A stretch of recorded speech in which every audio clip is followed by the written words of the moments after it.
Hello. Sorry sorry. नमस्कार sir. हाँ हाँ, वो गलती से मेरे मोबाइल से लॉगिन था, अभी मेरे को समझ में आया। तो अभी आप मुझे भी उसमें इन कर सकते हो। हाँ, मैं किया किया सबको। आपको होस्ट बना दूंगा मैं थोड़ी देर बाद, क्योंकि मेरा लैपटॉप ना कुछ गड़बड़ हो गया 1 घंटे में।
आपका वेलकम है। 12 बजे से हम लोग चालू करेंगे। फेसबुक का लिंक जो है मैंने भेजा है आप लोगों को।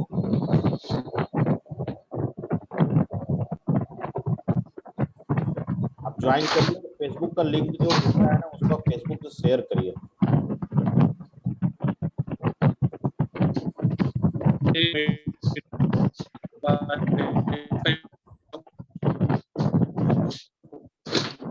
हेलो पंकज जी। हेलो।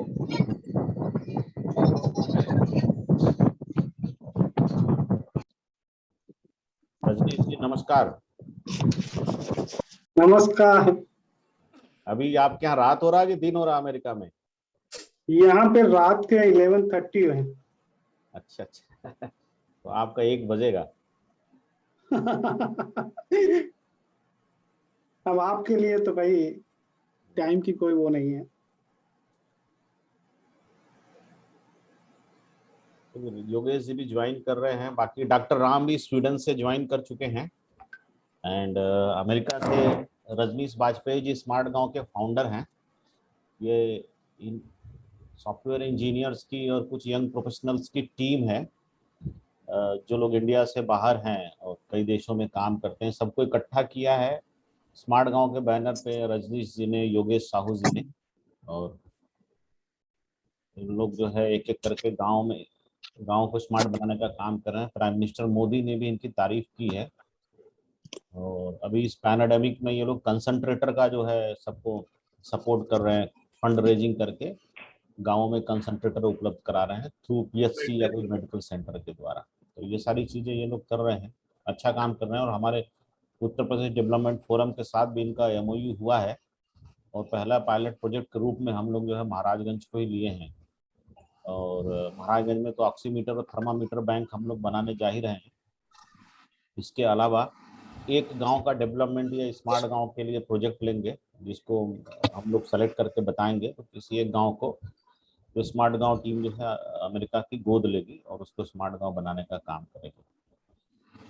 तो अभी 12 बजे ऑफिशियली हम लोग स्टार्ट करेंगे, तब तक 3-4 मिनट है हम लोग बातें कर लेते हैं। दरअसल हमारे साथ डॉक्टर राम भी हैं, वो हमको बताएंगे कि ऑक्सीमीटर और थर्मामीटर बैंक बनाने की ज़रूरत क्यों है, तो हैप्पी हाइपोक्सिया क्या है, और जो वायरल का इस समय मौसमी बुखार है उसका क्या है, क्यों हम लोग जो है ऑक्सीजन लेवल पे चले जा रहे हैं, ऐसी क्यों परिस्थिति आ रही है कि हमको ऑक्सीजन लेवल की ज़रूरत पड़ रही है, या हमको ऑक्सीजन हॉस्पिटल जाने की ज़रूरत पड़ी, इसको हम कैसे अवॉइड कर सकते हैं। इन सब चीज़ों को जो है डॉक्टर राम अभी आपके सामने बताएंगे। और हम लोग काफ़ी मंथन किए इस पे, और हमको पता चला कि बहुत बेसिक रिक्वायरमेंट है ना, वही नहीं है हमारे यहाँ, और जिस कारण से हमको अलार्मिंग स्टेज का पता नहीं चल पाता। और 2 घटनाएं हमारे साथ हुई 8-10 दिन पहले। एक जनुल जी है, जनुल जी ने बताया कि हमारे गांव में एक लड़की की डेथ हो गई है, और उसके बाद सुबह अचानक से ब्रीदिंग प्रॉब्लम हुआ, लगा कि सांस नहीं है, मतलब फूलने लगा। तो हमने बात किया डॉक्टर राम से भी और लोगों से। दूसरी घटना हुई एक मिचरौल से, एक हमारे अच्छे संपर्क के, उन्होंने फ़ोन किया, 3 दिन से उनको कोविड था। तो मैंने उनको बोला कि आप अपना ऑक्सीजन लेवल बताइए, तो बोले नहीं घर में ऑक्सीमीटर नहीं है, डॉक्टर के पास जाना पड़ेगा। जबकि इस कोरोना से लड़ने के किसी को पहला हथियार है, वो हथियार जो है आपका ऑक्सीमीटर एंड थर्मामीटर ही है। अब इसको ऐसे समझ लीजिए कि आप लड़ाई लड़ने जा रहे हैं और सामने से दुश्मन आ रहा है, उसको मुक्के से हरा सकते हैं। अपने आपके पास मुक्का है, मुक्के से हरा सकते हैं, लेकिन शुरू के 7 दिन, और अगर वो 7 दिन आपने मिस कर दिया तो फिर आपको बड़े हथियार की जरूरत पड़ेगी। बड़े हथियार के बाद भी 7 दिन आपने मिस कर दिया, तब आपको ऑक्सीजन या हॉस्पिटल की जरूरत होगी। तो हमें अपने दुश्मन को जो है पहले हफ्ते में ही हराना है, और पहले हफ्ते में हराने के लिए जो सबसे कारगर है वो हमारा ऑक्सीमीटर एंड थर्मामीटर है। दूसरा, उत्तर प्रदेश सरकार ने एक बहुत अच्छी स्कीम बनाई है, बाकी लोगों से निवेदन है कि वो ज्वाइन म्यूट कर कर लिए दें। हैं डॉक्टर उज्ज्वल कुमार बाकी लोग ज्वाइन म्यूट कर करते लिए हैं हैं। जो बात नहीं कर रहे हैं। हाँ, तो डॉक्टर उज्ज्वल कुमार को हम वेलकम करते हैं, बाकी सब लोग म्यूट कर लें। और कार्यक्रम का हम ऑफिशियल अभी 2 मिनट में शुरुआत करेंगे सर। और उज्ज्वल कुमार जी काफ़ी यंग आईएएस हैं, और सबसे अच्छी बात है हम सब लोग जो हैं एक ही एज के हैं। हम हुए चाहे अमेरिका से रजनीश बाजपेयी जी हुए, चाहे बॉम्बे से योगेश साहू जी हुए, चाहे डॉक्टर राम हुए स्वीडन से।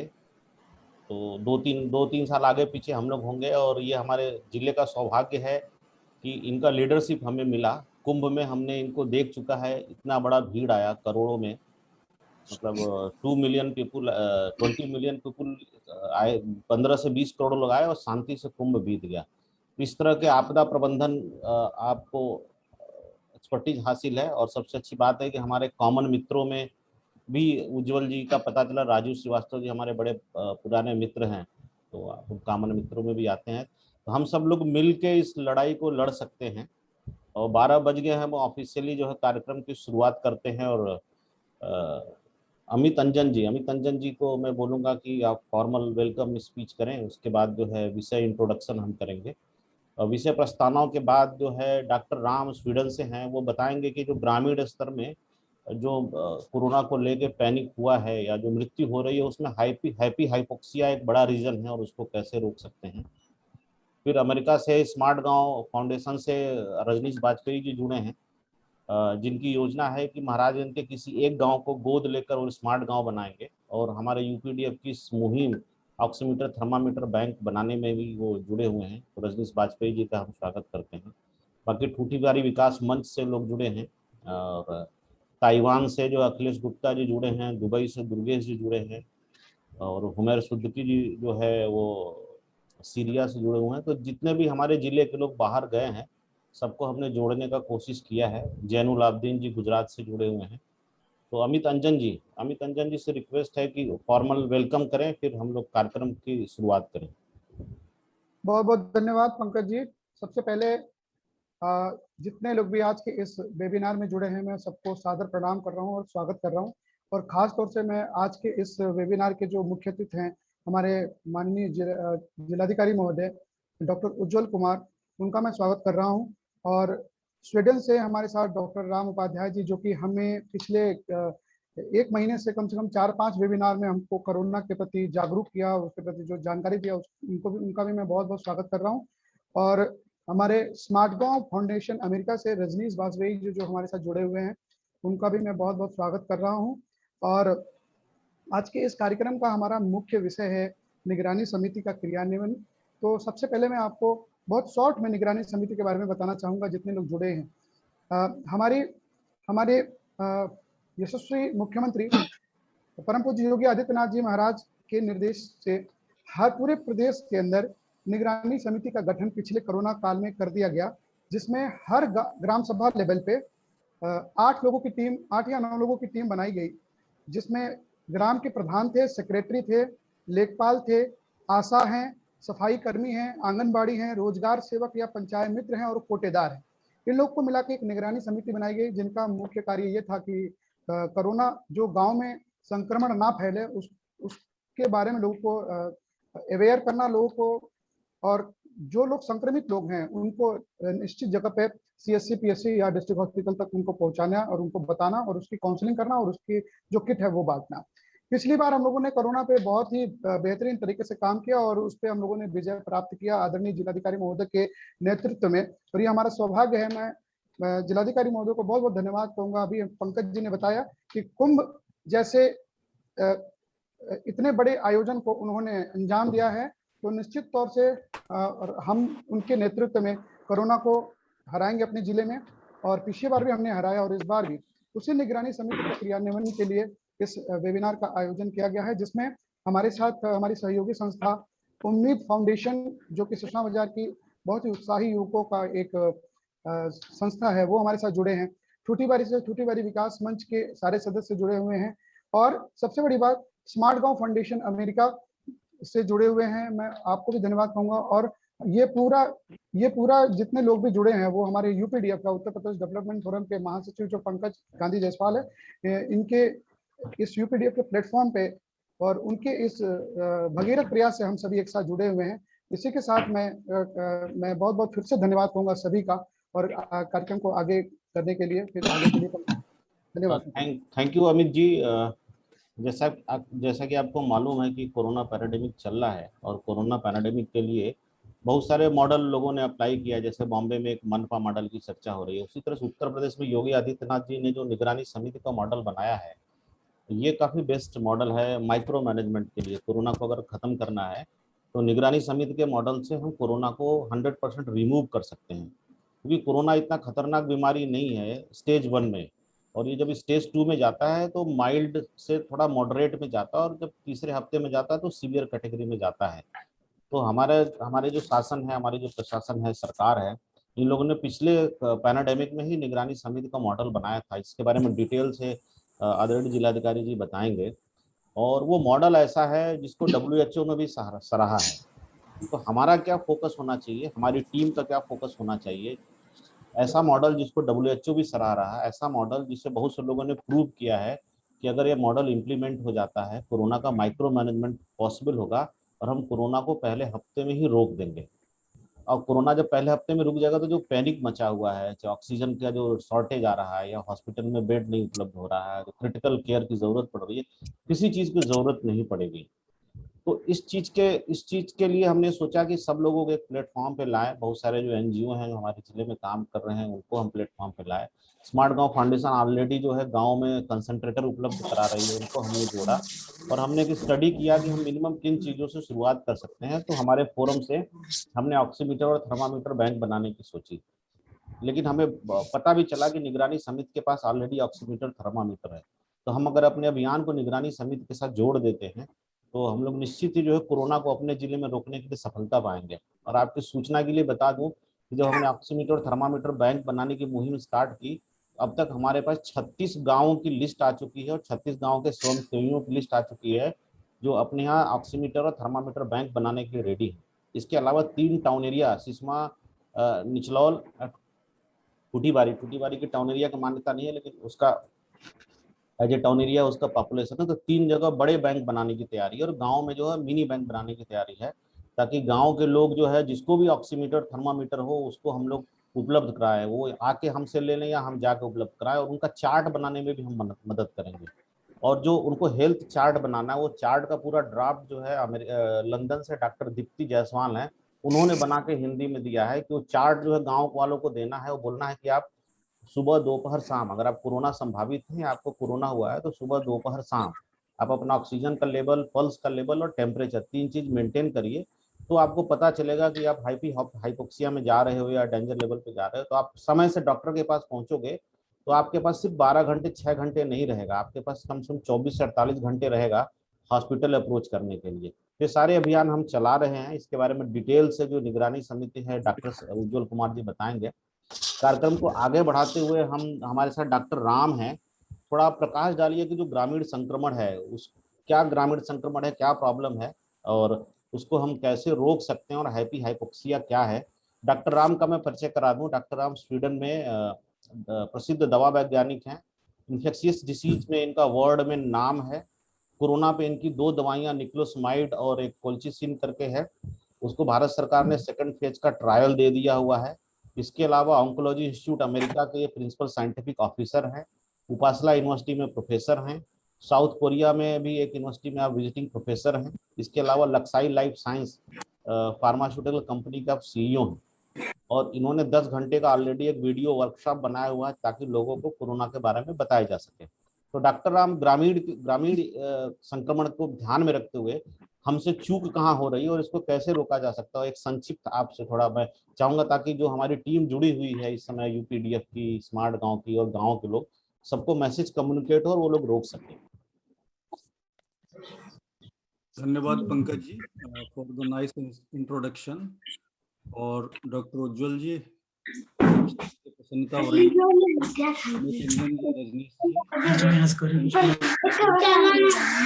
एक सेकंड सब लोग म्यूट कर लो, मैं म्यूट करके ना फिर डॉक्टर राम जी आप अनम्यूट करिएगा, मैं सबको म्यूट कर रहा हूँ फिर आप अनम्यूट कर लो।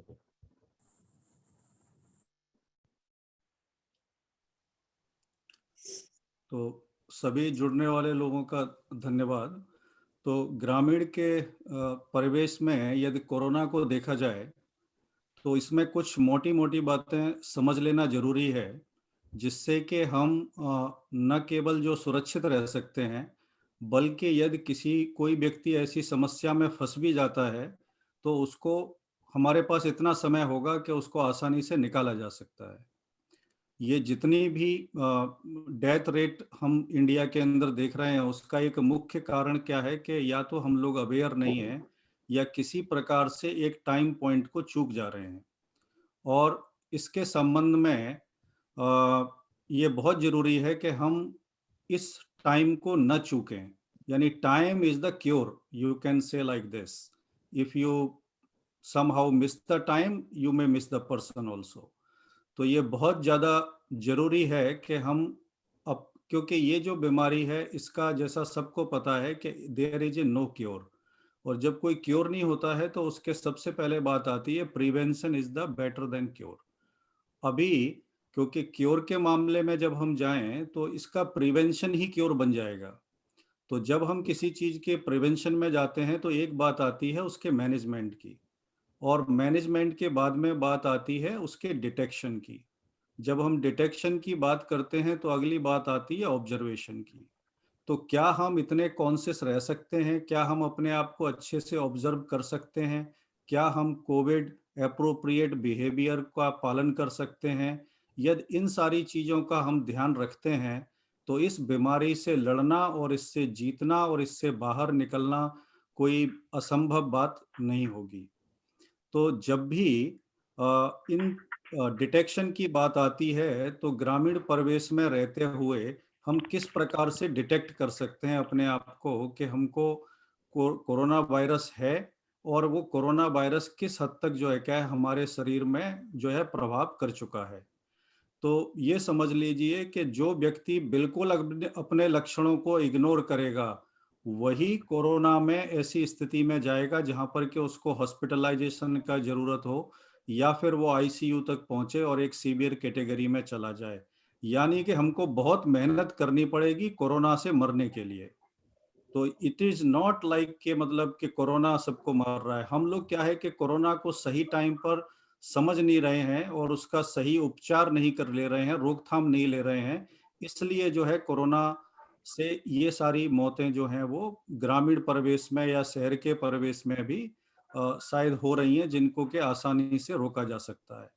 और इग्नोर करने की जब हम बात करें तो इसका मतलब है कि कम से कम आप अपने लक्षणों को 120 घंटे तक जो है क्या है 120 से 140 घंटे तक आप जो है इग्नोर कर रहे हो, तभी आप जो है माइल्ड कैटेगरी से मॉडरेट कैटेगरी में और मॉडरेट से सीवियर कैटेगरी में पहुंचने के चांसेस हैं। यदि हम ये 120 घंटे अपने आप को समझने में कि हमारे अंदर क्या चल रहा है, हमारे बॉडी में हमें कैसा महसूस हो रहा है, किस प्रकार के लोगों से बीच में संपर्क हुआ है, कहीं ऐसा तो नहीं है कि कहीं से हमने इसको पिकअप कर लिया है, और आपका बॉडी आपको उन लक्षणों को निश्चित रूप से प्रदर्शित करेगा, तो हमको इग्नोर नहीं करना है। और ये 120 घंटे में यदि हम इसको समझ लेते हैं या पकड़ लेते हैं तो इसका उपचार करना बहुत ही सरल और सहज हो जाएगा। अगली बात ये आती है कि जब हम डिटेक्शन के लेवल पे जाते हैं तो हमारे पास क्या टूल्स हैं जिनसे कि हम इसको डिटेक्ट कर सकते हैं कि हमारे जो बीमारी है इस बीमारी का क्या लेवल है, या फिर हमारे कौन कौन से अंग हैं जो कि इससे प्रभावित होने के दौर में चल रहे हैं। तो उसके लिए सबसे अच्छी जो चीज है वो है ऑक्सीमीटर और थर्मामीटर। अब ऑक्सीमीटर की जब हम बात करें तो बाकी तो बहुत सारे क्लासिफिकेशन वर्गीकरण लोगों ने किए हुए हैं कि ये माइल्ड है, मॉडरेट है, सीवियर है, लेकिन एक सिंपल सा क्लासिफिकेशन मैं यहाँ पर बोल देता हूँ। उसमें क्या है कि जो माइल्ड है यानी कि उसका ऑक्सीजन लेवल ठीक है, जो मॉडरेट है इसका मतलब है कि उसका ऑक्सीजन लेवल 94 के नीचे चल रहा है, जो सीवियर है इसका मतलब है कि उसका ऑक्सीजन लेवल अभी 80 के नीचे जा चुका है, 85 के नीचे जा चुका है। तो सिंपल क्लासिफिकेशन है, ज्यादा साइंस में नहीं जाना है, ज्यादा मेडिकल को समझने का जरूरत नहीं है। आप ऑक्सीमीटर में आपकी क्या रीडिंग आ रही है, आपका थर्मामीटर क्या बोल रहा है, अगर इन दोनों के बीच में यदि आप क्रॉस टॉक कर लोगे, यदि आपस में इन दोनों चीजों को कोरिलेट कर लोगे तो आपको पता चल जाएगा कि अब आपका अगला कदम क्या होना चाहिए। अगला कदम आपका घर में क्वारंटाइन होना है और समुचित इलाज लेना है, या अपने डॉक्टर के टच में आना है, या आपको हॉस्पिटल के लिए दौड़ना है। ये आपका ऑक्सीमीटर ही तय कर देगा। और अगर जैसा कि अभी पंकज जी ने बताया और जिलाधिकारी महोदय बाद में बताएंगे कि इस प्रकार की निगरानी समिति बनी हुई है जो कि उनको ऑक्सीमीटर और थर्मामीटर प्रोवाइड करने वाली है, तो हमारे हाथ में ये दो इतने अच्छे हथियार आने वाले हैं और इनसे बढ़िया कोई डायग्नोस्टिक टेस्ट नहीं हो सकता है आज के समय में। इनको बहुत प्रमुखता से इनका उपयोग करके और अपने आप को सुरक्षित रखने का काम करना है। दूसरा बात है कि इससे घबराने की जरूरत नहीं है। जैसा कि सबको पता है कि चाहे जो भी लोग हों 99% लोग तो हो ही जाने हैं, मतलब उनको चिंता करने का ऐसा जरूरत नहीं है, इतना पैनिक होने का जरूरत नहीं है, घबराने का जरूरत नहीं है। एक पॉजिटिव माइंडसेट रखना है, लेकिन अपने आप के ऊपर ध्यान देना है कि मेरे अंदर क्या चल रहा है। तो इसमें कुछ जो बातें हैं वो मैं यहाँ बोल देना चाहूंगा कि जब भी हमारे ऊपर कोरोना वायरस का इन्फेक्शन होता है, जनरली कोरोना का जो इन्फेक्शन होता है या तो आपके नोज से होगा या आपके मुंह से होगा, यानी कि या तो नैरोफेरेंजियल कैविटी से होगा या ओरोफेरेंजियल कैविटी से होगा। दोनों ही स्थिति में जब वो वायरस, पहली बात तो क्या है कि हमारी और वायरस की मुलाकात ना हो, उसका ध्यान रखना है। हमारे और वायरस की मुलाकात कैसे ना हो कि आप कोविड एप्रोप्रिएट बिहेवियर फॉलो करो और आप डबल मास्क लगाओ और सुरक्षित रहने की कोशिश करो, तो आपका और उन दोनों, आपका और कोरोना वायरस का मिलना नहीं होगा, वो आपको जो है क्या प्रभावित नहीं कर पाएगा। अगर मान लीजिए किसी वजह से ऐसा हो भी गया तो क्या होगा कि जब आपको ये इन्फेक्शन आपके अंदर गया, तो मैंने बोला इसके जाने के जनरली दो ही रास्ते हैं। जब ये गया तो अब इसके पास में क्या चॉइस है? इसके पास में ये चॉइस है कि या तो ये ऊपर की तरफ जाएगा या नीचे की तरफ जाएगा। जब ये ऊपर की तरफ जाएगा तो आपका स्मेल चला जाएगा। स्मेल चला गया तो चिंता की कोई बात नहीं है, बिल्कुल खतरा नहीं है, मैं लिख के दे सकता हूँ, there is no worry at all, just follow the COVID appropriate behaviour, stay at home, keep yourself hydrated, ठीक है ना। और जो भी अगर आपको फीवर होता है, your doctor can advise you just take the paracetamol and you will be fine, ठीक है ना। अगली चीज क्या हो सकती है कि आपका हो सकता है कि ओरोफेरेंजियल से क्या आपको टेस्ट आपका जा सकता है, कोई दिक्कत नहीं है। स्मेल और टेस्ट के लिए कोई भी आरटीपीसीआर कराने का जरूरत नहीं है, कोई रैपिड टेस्ट कराने का जरूरत नहीं है, कहीं जाने का जरूरत नहीं है। You are going to be fit and fine 100% if those two symptoms you see that you have those two symptoms with you। तो स्मेल और टेस्ट, यानी कि ये कोरोना ऊपर गया तो ये दो साइन आएंगे और आप क्लियर हो गए। उसके बाद में अगर ये मान लीजिए किसी वजह से नीचे गया, अब नीचे गया तो कहाँ जाएगा? आपके पास में अगली जगह लंग में जा सकता है, या फिर आपके GI ट्रैक्ट में जा सकता है, या पेट में जा सकता है, स्टमक में जा सकता है। यदि आपको ये स्टमक में जाता है तो कोई परेशान होने की बहुत बात नहीं है। अगर ये स्टमक में आपके पेट में गया तो क्या होगा? ज्यादा से ज्यादा आपके साइन सिम्टम्स क्या होंगे कि आपको वॉमिटिंग हो सकती है, उल्टी आ सकती है, आपको जो है क्या डायरिया हो सकता है। इन दो सिम्टम्स के अलावा आपको जो है ज्यादा से ज्यादा फीवर हो सकता है। लेकिन मैं ये गारंटी से कह सकता हूँ कि स्मेल और टेस्ट के बारे में, या फिर आपके GI ट्रैक्ट पे अगर ये कोरोना वायरस पहुंचता है तो ये जो है केस वो लेथल नहीं है, कोई भी इन दो स्थितियों में मरने वाला नहीं है, यदि वो सिंपली अपना ध्यान रख सकता है तो। तीसरी बात क्या है कि प्रॉब्लम कहाँ पर खड़ी होती है? प्रॉब्लम खड़ी होती है कि ये आपके लंग में चला गया। अभी लंग में चला गया तो क्या करना है? तो लंग में चला गया तो यानी कि आपका ऑक्सीजन अभी कंप्रोमाइज हो सकता है। तो आप लंग को इस प्रकार से समझ लीजिए कि लंग को डिवाइड किया गया है मेडिकल के हिसाब से, राइट और लेफ्ट आपके फेफड़ों के अंदर, जिनके के 5 पोर्शन है, जिनको के हम लोब्स बोलते हैं। एक साइड में 2 लोब्स होते हैं, अगली साइड में 3 लोब्स होते हैं, यानी कि टोटल 5 आपके फ्लोर हो गए आपके लंग्स के। अब ये हर एक फ्लोर के ऊपर आप मान लीजिए कि 5-5 फ्लैट बने हुए हैं। अभी 5 का 5 में गुणा कर दो तो आपका कितना हो गया? 25। अभी ये जो 25 है, जो आपका HRCT जो आपका बोलता है कि 25 में से आपके कितने फ्लैट खराब हैं, ठीक है ना। यानी कि जब कोरोना वायरस हमारे अंदर आएगा तो ये क्या करेगा कि पहले एक फ्लोर पे गया, अब एक फ्लोर पे गया, उसके ऊपर 5 कमरे हैं। अभी ये एक कमरे में गया, 2 कमरे में गया, यदि आपका एक कमरा इफेक्टेड हुआ है तो आपका CT स्कोर हो गया 1/25, एक में से 25 कमरा खराब हो गया, कोई दिक्कत नहीं है। दूसरे कमरे में चला गया तो 2/25 हो गया, यानी कि 2 कमरे खराब हो गए। ऐसे ही 3 कमरे खराब हो गए, 4 हो गए, 5 हो गए, यानी कि अगर आधे कमरे भी खराब हो जाते हैं तो ऐसे व्यक्ति को भी घबराने का जरूरत नहीं है, जिसका स्कोर यदि क्या है 8 से 10 या 8 से 12/25 है। यानी कि उन लोगों को ट्रीटमेंट की आवश्यकता है, लेकिन निश्चित रूप से उनके 100% वो ठीक होने वाले हैं।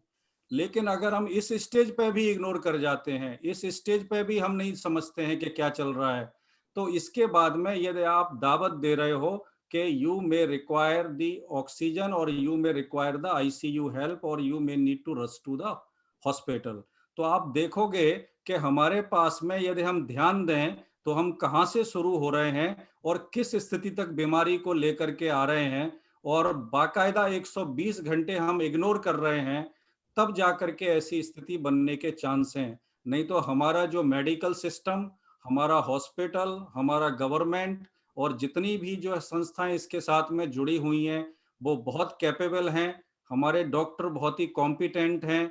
मेडिकल इंफ्रास्ट्रक्चर का प्रॉब्लम नहीं है, इन प्रॉब्लम जो है वो अवेयरनेस का प्रॉब्लम है, क्योंकि ये सारे जो लोग इस प्रारंभिक जब इन लक्षणों को ध्यान में नहीं देते हैं तो सबके सब एक ऐसी कैटेगरी में पहुंच जाते हैं जहां सबको ऑक्सीजन चाहिए, जहां सबको आईसीयू सपोर्ट चाहिए, जहां सबको एक डेडिकेटेड डॉक्टर चाहिए, जहां सबको एक जो है डेडिकेटेड स्टाफ चाहिए। तो इस स्थिति की वजह से जो है हमारे हॉस्पिटल के ऊपर एक प्रकार का भार और एक तरीके का बर्डन पड़ता है, जो कि पूरे सिचुएशन की प्लानिंग को तहस नहस कर सकता है। और इन सब चीजों को रोका जा सकता है बड़े आसानी से यदि हम सिर्फ अपने ऊपर इन बातों का पूर्ण रूप से यदि हम इनका ध्यान रखते हैं। अगली बात के ऊपर आप कुछ कहना चाह रहे थे? नहीं नहीं, बोलिए बोलिए। हाँ, अगली बात के ऊपर जब हम आते हैं कि यदि जो है ऑक्सीमीटर की जब हम बात कर रहे हैं, तो अगर आपका जैसे बोला कि यदि जनरली स्वस्थ जो व्यक्ति है उसके ब्लड के अंदर ऑक्सीजन का जो लेवल है वो हमेशा 95% के ऊपर रहता है। अब ये जरूरी नहीं है कि किसी का 99 हो रहा है तो प्रॉब्लम हो गया, 98 हो गया तो प्रॉब्लम हो गया, 96 हो गया तो प्रॉब्लम हो गया। ये सब में जाने का जरूरत नहीं है। If you have 95 and more you are okay, उसको 100% तक सोचने का जरूरत नहीं है, ठीक है ना। तो कुल मिलाकर के हमको क्या देखना है कि यदि हमारा 95% के ऊपर है तो कम से कम हम ये कह सकते हैं कि हमारे जो लंग हैं वो सुरक्षित हैं। लंग का कोई इन्वॉल्वमेंट अभी तक जो है कोरोना वायरस डिजीज का कोई इन्वॉल्वमेंट लंग के साथ में नहीं है, ये सबसे अच्छी बात है। जैसे ही हमारा लेवल 94 के नीचे जाने लगता है तो हमको पूर्ण रूप से सचेत हो जाना है। और जो अभी पंकज जी ने बात किया हैप्पी हाइपोक्सिया का, हैप्पी हाइपोक्सिया क्या है? ये एक ऐसा कंडीशन है जिसमें कि आपके ब्लड के अंदर ऑक्सीजन की जो मात्रा है वो घटने लगती है, और घटते घटते ये जो है एक तरीके से 94 से शुरू होकर के 40% तक चली जाती है। और जो लोग एक प्रकार से स्वस्थ हैं उनको बहुत बार जब तक ये 70-80 नहीं हो जाती तो उनको पता भी नहीं चलता है कि उनको हैप्पी हाइपोक्सिया है। तो ये जो स्टेज है ये एक तरीके का ऐसा स्टेज है कि इसको हमको पकड़ लेना है। कैसे पकड़ लेना है? निगरानी समिति जो कि जिलाधिकारी महोदय के जो प्रावधान में बनी हुई है वो ये अगर ये ऑक्सीमीटर अवेलेबल करा रही हैं तो यदि हम अपने ऑक्सीमीटर को अगर हम इस्तेमाल करें तो हमको पता रहेगा कि हमारा जो है लंग के अंदर क्या ऑक्सीजन का लेवल क्या चल रहा है। तो जैसे ही ऑक्सीजन लेवल हमारा 94 के नीचे जाता है हमको सचेत हो जाना है। जो भी निगरानी समिति के द्वारा जो डॉक्टर अपॉइंट किए गए हैं, जो टेलीमेडिसिन का जो वहाँ पर जो जो प्लेटफॉर्म बना हुआ है उनके टच में चले जाना है, वो एडवाइस भी कर देंगे। और यदि ये फर्दर अगर जो है क्या है आपका 89 के नीचे चलने लगता है तो then you should like a talk that you will be admitted to the hospital because now you may require the oxygen supply। तो ये जो स्थिति है इन सारी स्थितियों के ऊपर हम नियंत्रण पा सकते हैं सिर्फ एक ऑक्सीमीटर और थर्मामीटर दोनों चीजों का इस्तेमाल करके, और इस बहुत बड़ी बीमारी से बड़ी आसानी से हम लोग बच सकते हैं। तो ऐसी स्थिति के अंदर बाद में क्या होता है यदि हम इसके ऊपर ध्यान नहीं देते हैं तो जनरली हमारा जो हार्ट है वो इन्वॉल्व हो जाता है, किडनी इन्वॉल्व हो जाती है और लीवर इन्वॉल्व हो जाता है। और ये जो हमारे वाइटल ऑर्गन्स हैं ये सारे इन्वॉल्व क्यों हो जाते हैं? ये इसलिए इन्वॉल्व हो जाते हैं क्योंकि आपको अब ऑक्सीजनेटेड ब्लड नहीं मिल रहा है। तो जैसे ही आपको ऑक्सीजनेटेड ब्लड की सप्लाई कम होने लगेगी आपके जो बाकी ऑर्गन्स हैं वो भी इस डिजीज से प्रभावित होने लगेंगे, इंक्लूडिंग योर ब्रेन ऑल्सो। तो हमको oxygen is the main criteria. और ऑक्सीजन को यदि हम जो है पहले से समझ लेते हैं कि ये किस प्रकार से चल रहा है, तो हम बाकी अंगों को प्रभावित नहीं होने देंगे। और ज़्यादातर जो डेथ होती हैं इस केस में वो मल्टीपल ऑर्गन फेल्यूर से होती हैं। और मल्टीपल ऑर्गन फेल्यूर का मतलब क्या है कि आपके जो भी मेन जो आपके ऑर्गन्स हैं वो डीऑक्सीजनेटेड होने की वजह से और हार्ट के ऊपर ज़्यादा स्ट्रेस होने की वजह से इससे बहुत ज़्यादा प्रभावित हो जाते हैं। इसको समझने के लिए हम ऐसा समझ सकते हैं कि आपका जो हार्ट है वो एक तरीके का स्पंज है जो कि दोनों तरफ आपके लंग्स के बीच में फंसा हुआ है। अभी धीरे धीरे जब ये बीमारी बढ़ती है तो आपके जो लंग्स हैं वो धीरे धीरे सॉलिडिफाई होने लगते हैं, यानी कि उनके अंदर फाइब्रोसिस होने लगती है।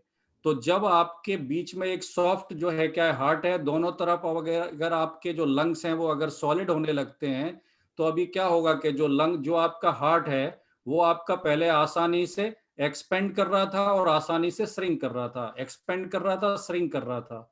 और आपका जो राइट पार्ट है आपका हार्ट का, that was able to pump the blood to the lung. और लंग के अंदर कौन सा ब्लड जाता है?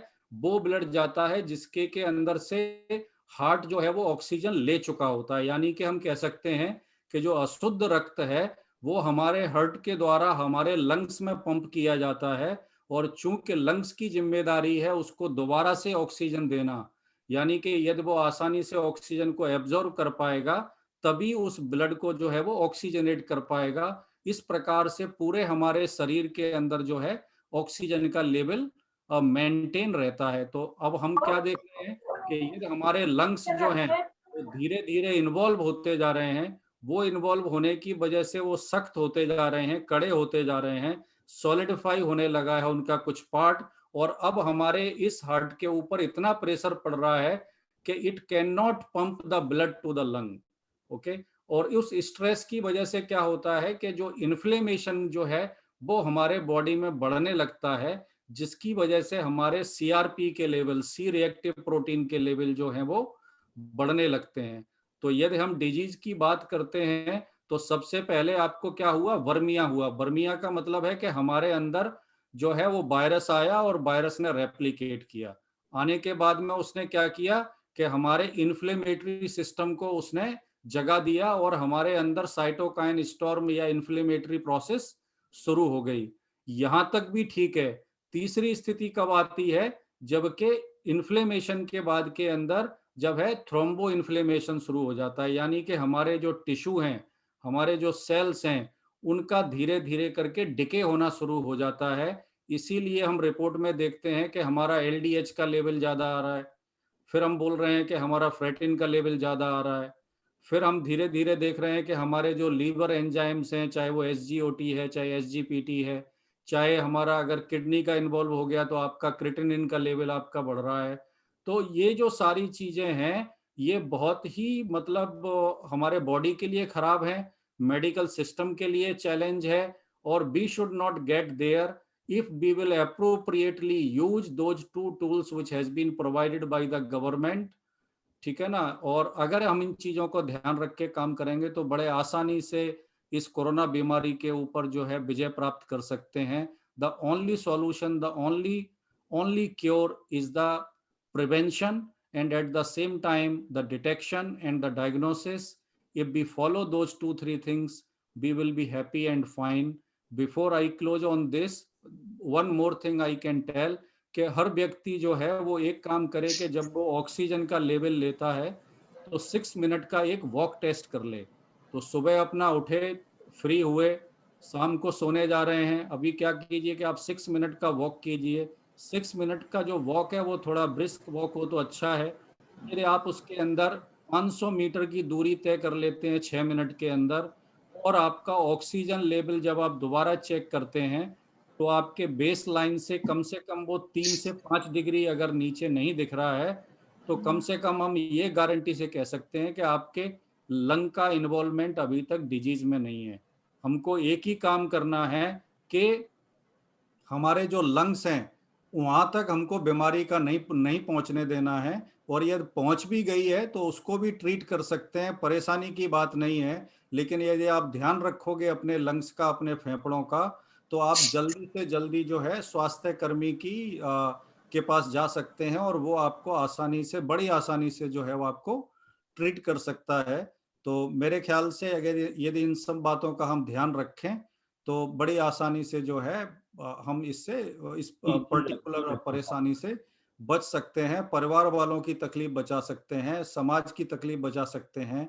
जो पूरा जो गवर्नमेंट का मशीनरी सिर्फ इसी मैनेजमेंट में इस समय लगा हुआ है, वो किसी दूसरी जगह पे भी फोकस कर सकते हैं और कुछ प्रोडक्टिव काम हो सकते हैं यदि हम जो है किसी प्रकार से सिर्फ अपना ध्यान रखें और इस डिजीज के बारे में अपने आप को अवेयर करें, अपने चारों तरफ लोगों को समझाएं और जब तक आवश्यक ना हो अननेसेसरी अपने आप को एक्सपोज ना करें।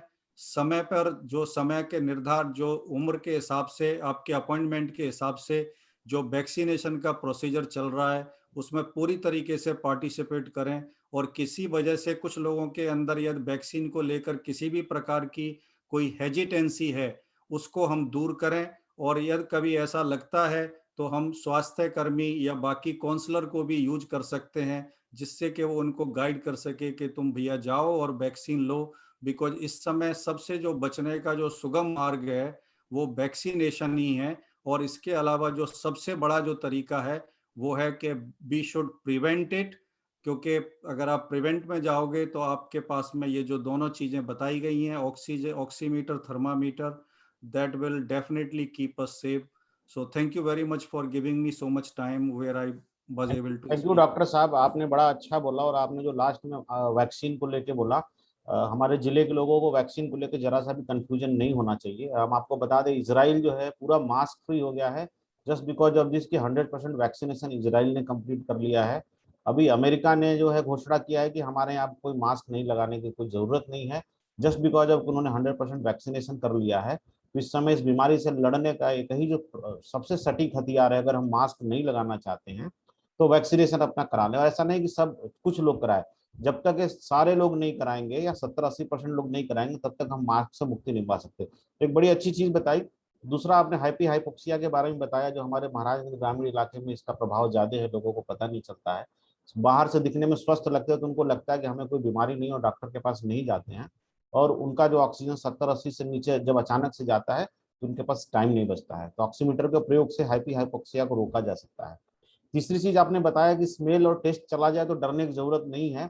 ये वुहान वायरस के कारण ही स्मेल और टेस्ट जाता है और वुहान वायरस से जो कोई प्रभावित होता है तो उसका कभी डेथ नहीं होता है जनरली। और आपने गारंटी भी दिया कि अगर स्मेल टेस्ट जाता है तो आप घबराइए नहीं, डॉक्टर से संपर्क करके दवाई कराइए, आप ठीक हो जाएंगे। चौथी चीज एक आपने बताया आरटीपीसीआर की जरूरत नहीं है अगर स्मेल टेस्ट आ गया, और अगर आरटीपीसीआर में बहुत ज्यादा टाइम लग रहा है तो अपन दवाई जो है आरटीपीसीआर के बाद मत चालू करिए, सिम्टम बेस्ड आप दवाई अपना चालू कर सकते हैं। और इसके लिए एक सिंपल सीआरपी टेस्ट करके भी देख सकते हैं कि हमारे बॉडी में इन्फेक्शन है कि नहीं है, और सीआरपी टेस्ट का रिजल्ट सेम डे मिल जाता है। तो हमें बहुत ज्यादा आरटीपीसीआर सिस्टम पे लोड भी नहीं डालना चाहिए। अगर हमारे पास सिम्टम हमको ऐसे लग रहे हैं कि जो कोरोना लाइक कोरोना सिम्टम है तो हमें तुरंत सीआरपी टेस्ट करके अपना ट्रीटमेंट चालू कर देना चाहिए। और इस मामले में डॉक्टर साहब सिर्फ एक फाइनल कंक्लूजन आपसे लूंगा, जो ग्रामीण क्षेत्रों में बड़ी दिक्कत आ रही है कि सर्दी जुकाम का मौसम है और लोग बोल रहे हैं कि हमें वायरल हुआ है, और डॉक्टर्स भी लोकल बहुत सारे लोग बोल देते हैं कि आपको वायरल हुआ है। उस वायरल के कंफ्यूजन में जो आपने बोला कि हमारे पास सबसे इंपॉर्टेंट 120 घंटे हैं, वो 120 घंटे निकल जाते हैं, और जब 120 घंटे निकल जाते हैं तो सिचुएशन हमारी माइल्ड से मॉडरेट हो जाती है। ये वायरल के कंफ्यूजन को हम कैसे दूर करें, और दूसरा जो आप बोलना चाहते थे ये इस पे आप कंक्लूजन कर दीजिए, तो नेक्स्ट हम रजनीश जी फिर हम डीएम उज्जवल कुमार जी के पास जाएंगे। जी हाँ, मैं सिर्फ ये कह रहा था क्योंकि बहुत सारे मेरे पास भी कॉल आते हैं, क्योंकि जिन लोगों का स्मेल चला गया है या टेस्ट चला गया है तो वो लोग ठीक तो हो गए हैं लेकिन उनका स्मेल और टेस्ट वापस नहीं आया है और वो डॉक्टर्स के चक्कर लगाने लगते हैं। तो मैं यहाँ ये बोल देना चाहता हूँ कि कम से कम 1 महीने से 7 महीने लग सकते हैं स्मेल के वापस आने में। तो इसमें परेशान होने जैसी बात नहीं है कि आप जाकर के डॉक्टर के पास में चक्कर लगाने लगे और अननेसेसरी खुद भी अपने आप को परेशान रखें। टेस्ट के अंदर आप ये है कि एक अलग तरीके का टेस्ट है, क्योंकि आपको पता है कि खट्टा और तीखा ये 2 टेस्ट तो जाते नहीं है इसके अंदर। बाकी जो मीठा और नमकीन जो टेस्ट है वो जनरली टेस्ट चला जाता है। तो आप इस टेस्ट को भी इंजॉय करो और डॉक्टर के पास में अननेसेसरी जाने का जरूरत नहीं है। दैट विल कम बैक और there is a no treatment for this. ठीक है ना, तो ये जो है मतलब आप ध्यान में ले सकते हैं। तो अगला क्वेश्चन क्या था आपका? वायरल का कंफ्यूजन जो हो जा रहा है, लोग अपना 120 घंटा बर्बाद कर दे रहे हैं। तो आप ये देख लीजिए कि जनरली 3 चीजें हैं, एक है आपका कॉमन कोल्ड और फ्लू और आपका कोरोना वायरस। इन तीनों चीजों के अंदर हम काफी हद तक हम भेद कर सकते हैं। और उस भेद के करने के लिए क्या है कि जब भी आपको कॉमन कोल्ड होगा तो आपका जो वॉइस है वो चेंज हो जाता है। वॉइस क्यों चेंज होता है? Because that is known as the larynx. Larynx का मतलब होता है वॉइस चेंज। क्यों चेंज होता है?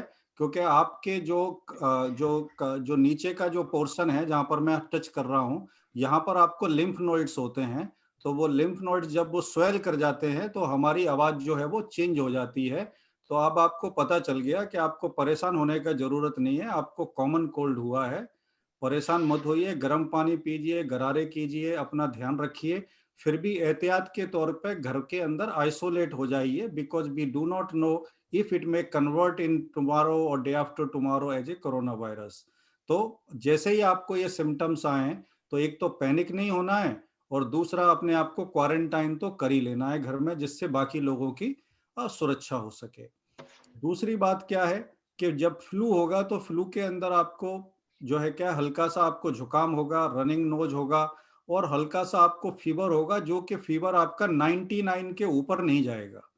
अगर आपका 99.4 तक आपका फीवर रह रहा है, इसका मतलब है कि you are infected by the it is just a flu, you don't need to worry about it. But अपना ऑक्सीजन लेवल, थर्मामीटर ये हमेशा आप चेक करते रहिए, क्योंकि हो सकता है कि ये बाद में कन्वर्ट हो जाए, नेक्स्ट डे इस तक का पता चले कि हमारा ऑक्सीजन कम जा रहा है, तो इस पे ध्यान रखिए। जनरली जो कोरोना वायरस का यदि आपको इन्फेक्शन हुआ है तो आपको क्या होगा कि फीवर होगा, और वो फीवर जो है कम से कम 101 डिग्री से ऊपर जाएगा। अगर वो फीवर, क्योंकि जब वुहान वायरस था केवल, यानी कि जो पहले वाले स्ट्रेन थे, उनके अंदर फीवर जनरली 100.4 के ऊपर नहीं जाता था।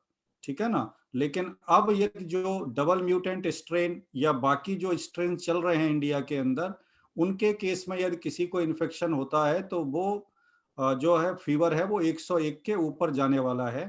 और खास करके आपको दूसरे दिन क्या होगी, दूसरे या तीसरे दिन आपका फीवर कंट्रोल नहीं हो रहा है और आपको साथ में अब खांसी आना भी शुरू हो गया। बस जिस समय पे आपको पहली खांसी आ जाए वो आपका पहला दिन है, पहला सिम्टम्स है, आप समझ लीजिए कि you have got the corona virus infection. और उस समय से, और चूंकि आप अपना चार्ट मेंटेन कर रहे हैं जिसमें टेम्परेचर भी है, जिसमें आपका SpO2 लेवल भी है, 6 मिनट का वॉक भी कर रहे हैं, तो आपको पता है कि अब आपका नेक्स्ट स्टेप क्या होना चाहिए। क्वारंटाइन तो होना ही है डे 1 से, क्या है, और अपने आप को पूर्ण रूप से अपना ये चार्ट मेंटेन करना है। तो जो भी निगरानी समिति बनाई हुई है जिलाध्यक्ष महोदय जी के प्रावधान में, तो आप यदि आप अपने चार्ट का व्हाट्सएप से पिक्चर लेकर के भेज सकते हो, क्योंकि डॉक्टर को ज्यादा समझ में आएगा कि हाँ भाई कि अभी आपका क्या स्टेटस चल रहा है, आपका कल का स्टेटस क्या था, परसों क्या था और आज क्या हो गया है, आज क्या फील हो रहा है। तो इस तरीके से जो है हम इस चीज को बहुत ही सुगम बना सकते हैं और इसका बहुत लोगों को फायदा पहुंचेगा। तो मेरे ख्याल से यदि हम इस चीज के बारे में थोड़े से ऑब्जर्वेंट रहें और तो आसानी से जो है हम ये बीमारी को क्रिटिकल होने से पहले ही पकड़ सकते हैं और इसका उपचार करके इससे बाहर आ सकते हैं। थैंक यू थैंक डॉक्टर साहब, थैंक यू। अब कार्यक्रम को आगे बढ़ाते हुए हमारे साथ स्मार्ट गांव फाउंडेशन अमेरिका से रजनीश जी हैं, जो इंडिया के गांवों में लोगों को इस पैंडेमिक में कंसंट्रेटर प्रोवाइड करा रहे हैं। और हमारे महाराजगंज जिले में भी 25 गांव में है ऑक्सीमीटर थर्मामीटर बैंक बनाने की इन्होंने किट दी है, किट की घोषणा की है, जिस जो आज शाम या कल तक जो है अमित अंजन जी के यहाँ से सबको किट मिल जाएगा। जो 36 गांव हमारे आए हैं उसमें से 25 गांव का सपोर्ट जो है खुद स्मार्ट गांव कर रहा है, और बाकी और गांव की लिस्ट हमारे पास आ रही है। तो मैं रजनीश बाजपेयी जी से बोलूंगा कि आप 2 शब्द बोलें, उसके बाद हम DM साहब से निगरानी समिति के बारे में बात करेंगे। जी पंकज जी, धन्यवाद। सबसे पहले पंकज जी, डॉक्टर उज्जवल जी, डॉक्टर राम जी, मेरे इंडिया पार्टनर योगेश साहू जी और यहाँ पे उपस्थित सभी लोगों को मेरा सादर प्रणाम। तो जैसा डॉक्टर राम जी ने बोला भी कि अभी हम लोग इस कोरोना महामारी से पूरा विश्व और अभी इस समय खासकर हमारा भारत देश काफी इससे लड़ रहा है, तो हम सब मिलके एक साथ मिलके ही इस लड़ाई को जीत सकते हैं।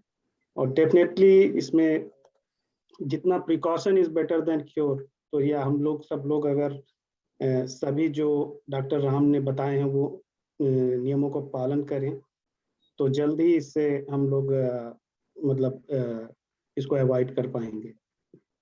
और तो मैं ब्रीफ में आपको स्मार्ट गांव के बारे में ये बताना चाहूँगा कि स्मार्ट गांव की स्थापना एक नॉन प्रॉफिट ऑर्गेनाइजेशन है, जिसको योगेश और मैंने मिल करके, जो हमारा उद्देश्य था कि एक ऐसा आउटरीच प्लेटफॉर्म बनाना जिसमें कि देश और विदेश के जितने भी जो लाइक माइंडेड लोग हैं, जो देश के लिए काम करना चाहते हैं, गांव के लिए काम करना चाहते हैं, उनके एक मोती की माला जैसे बनती है, ऐसे लोगों को ला करके एक मोती की माला बनाना और भारत माँ को समर्पित करना, ये हमारा उद्देश्य है। और चूंकि भारत की आत्मा बताते हैं 65% से ज्यादा पॉपुलेशन गांव में बसती है, तो कहा जाता है कि भारत की आत्मा गांव में बसती है। तो हमारा यही उद्देश्य है कि कैसे हम गांव का ज्यादा से ज्यादा विकास कर सकें। और ये विकास हमारा उद्देश्य है कि हम 2030 का भारत देखना चाहते हैं, जो जिस साइड में हम cyber security, artificial intelligence, machine learning की बात करते हैं, तो हमारे गांव में जो आने वाली पीढ़ी है, यूथ है, उसको कैसे हम एम्प्लॉयमेंट बेस्ड स्किल्स के थ्रू डेवलप किया जाए, या आने वाले जो बच्चे हैं उनको 21वीं सदी के कैसे स्किल्स डेवलप की जाए। हमारा वही फोकस एरिया है कि सभी को एक साथ ला करके हमने जो टैगलाइन भी बनाई है कि आओ मिलकर कदम बढ़ाएं, गांव को स्मार्ट बनाएं, सबके साथ गांव का विकास। तो इस मुहिम के साथ ही हम लगे हुए हैं और अभी देश के अलग अलग कोनों में चाहे महाराष्ट्र हो, मध्य प्रदेश हो और उत्तर प्रदेश, हम इन जगहों पे काम कर रहे हैं। और इसी के साथ इस कोरोना महामारी के समय जो पंकज जी ने बहुत ही अच्छा स्टेप लिया है कि महाराजगंज में उन्होंने ये ऑक्सीजन बैंक का सबको साथ लेकर के कैसे पहले प्रिकॉशनरी हम किट दें, तो स्मार्ट गांव जो है पूरी तरीके से इसके साथ है और इसका सपोर्ट करता है, और हम लोग चाहेंगे कि ज़्यादा से ज़्यादा लोगों तक पहुँचे और सबको काफ़ी हेल्प रहे। थैंक यू रजनीश जी। और रजनीश जी ने इंडिया का जो पहला स्मार्ट गांव बनाया था वो उत्तर प्रदेश जिले में रायबरेली में तौदकपुर गांव को बनाया था, और इसके लिए प्रधानमंत्री नरेंद्र मोदी जी ने अपने मन की बात में 5 मिनट समय भी दिया था, प्रशंसा किया था इनकी और योगेश साहू जी की। तो बहुत बहुत धन्यवाद रजनीश जी ने। आपने जैसा बोला कि आप महाराजगंज जिले के किसी एक गाँव को डेवलप करेंगे तो जल्दी हम वो सूची आपको उपलब्ध कराएंगे। हम चाहेंगे स्मार्ट गाँव की टीम जो है एक मॉडल और पायलट के रूप में उस गाँव को डेवलप करे। हमारे साथ जो है फूटीबारी विकास मंच भी जुड़ा हुआ है और उम्मीद फाउंडेशन भी जुड़ा हुआ है, जो ग्राउंड लेवल पर जिले में काम कर रहा है, और उनको मैं बहुत धन्यवाद देता हूं। अब मैं डॉक्टर साहब डीएम उज्जवल कुमार जी से निवेदन करता हूं कि वो आए और निगरानी समिति के क्रियान्वयन के बारे में बताएं और लोगों को बताएं कि निगरानी समिति में कौन कौन लोग हैं, ताकि गांव के लोग या कस्बे के लोग जान सके कि ये निगरानी समिति में लोग हैं, तो अगर उनको सर्विस मिलने में कहीं दिक्कत हो रही है तो लोग उनको अप्रोच कर सकें। तो ये जानकारी जो है निचले स्तर तक जाए। हम चाहते हैं कि आदरणीय डॉक्टर उज्जवल कुमार जी इस पर आप 2 शब्द कहें। थैंक यू पंकज जायसवाल जी। इस वेबिनार में मुझे सुन पा रहे हैं आप लोग? हाँ सर, आवाज आ रही है आपकी। जी जी। इस वेबिनार में उपस्थित डॉक्टर रामशंकर उपाध्याय जी, पंकज जायसवाल जी, रजनीश वाजपेयी जी, अमित अंजन जी, फूटीबारी विकास मंच के उपस्थित सभी सम्मानित सदस्य, उम्मीद फाउंडेशन के सभी सम्मानित सदस्यगण और यहाँ पर उपस्थित सभी हमारे युवा साथी, आप सबका मैं स्वागत करता हूँ और आप लोगों को मैं धन्यवाद देता हूँ कि मुझे आपने इस ग्रुप से जुड़ने का एक मौका दिया। और जैसा आप लोग बता रहे थे, और डॉक्टर रामशंकर उपाध्याय जी ने काफी डिटेल में और काफी कम शब्दों में ही बहुत अच्छे से स्टेप वाइज बताया कि कैसे ये डेवलप होता है, बीमारी कैसे शुरू होती है और कहाँ पे हमको प्रिकॉशन लेना है। तो शुरुआत हमें करनी है वहीं से कि हम लोगों को वायरस से मुलाकात ही ना हो। तो उसके लिए कोविड अप्रोप्रिएट बिहेवियर के लिए हम लोग निगरानी समिति के थ्रू भी, और पब्लिक एड्रेस सिस्टम हमारा शहरों में भी लगा हुआ है, ग्रामीण क्षेत्रों में तो अभी नहीं हो पाया हमारा, लेकिन उसका हमारा नेक्स्ट स्टेप वही है कि जो पंचायत भवन हमारे बनते हैं वहां पे भी एक पब्लिक एड्रेस सिस्टम हो। और तब तक के लिए हम लोग जो मंदिर और मस्जिद होते हैं वहां से ऐलान कराने की कोशिश करते हैं, जिससे कि हमारा हर एक जो मैसेज है गवर्नमेंट का कि वैक्सीनेशन करवा लें, 45 से ऊपर ही हमारा भी शुरू हुआ है तो वो वैक्सीनेशन जरूर करा लें। दूसरा है कि मास्क जरूर पहने, भीड़ ना लगाएं। जैसे अभी शादियों का मौसम चल रहा है तो लोगों को जागरूक भी हैं, लोग जान भी रहे हैं कि 50 से ज्यादा भीड़ नहीं करनी है, लेकिन फिर भी पता नहीं कौन सा सोशल ऑब्लिगेशन है जिसकी वजह से भीड़ बीच बीच में लग जाती है, लेकिन फिर भी हम लोग अवेयर भी करते रहते हैं और जहां अप्रोप्रिएट होता है वहां पे कार्रवाई भी होती है। तो मैं निगरानी समिति की भूमिका पे ज्यादा फोकस करूंगा। निगरानी समिति हर एक गांव में 882 हमारे ग्राम पंचायत हैं, 882 वहां पे बने हैं। इसके अलावा 134 वार्ड्स हैं हमारे शहरी क्षेत्र के, तो 134 शहरी क्षेत्र में बने हैं। ग्रामीण क्षेत्रों में जो है वो सबसे ज्यादा भूमिका जो निभाता है वो ग्राम प्रधान निभाता है, तो ग्राम प्रधान को उसका अध्यक्ष बनाया हुआ था। उसके बाद सचिव ग्राम के, अगर एक गांव में सचिव है या लेखपाल है, ये दोनों को ऑब्लिक इसलिए है कि सचिव भी 10 गांव में करीब करीब एक है या 4-6 गांव में है, और लेखपाल भी हो सकता है कि उनके पास 2 या 3 गांव हो, तो सचिव और लेखपाल में जो भी उपस्थित हो पाए। इसके अलावा वहां की आशा, आंगनवाड़ी कार्यकर्ती और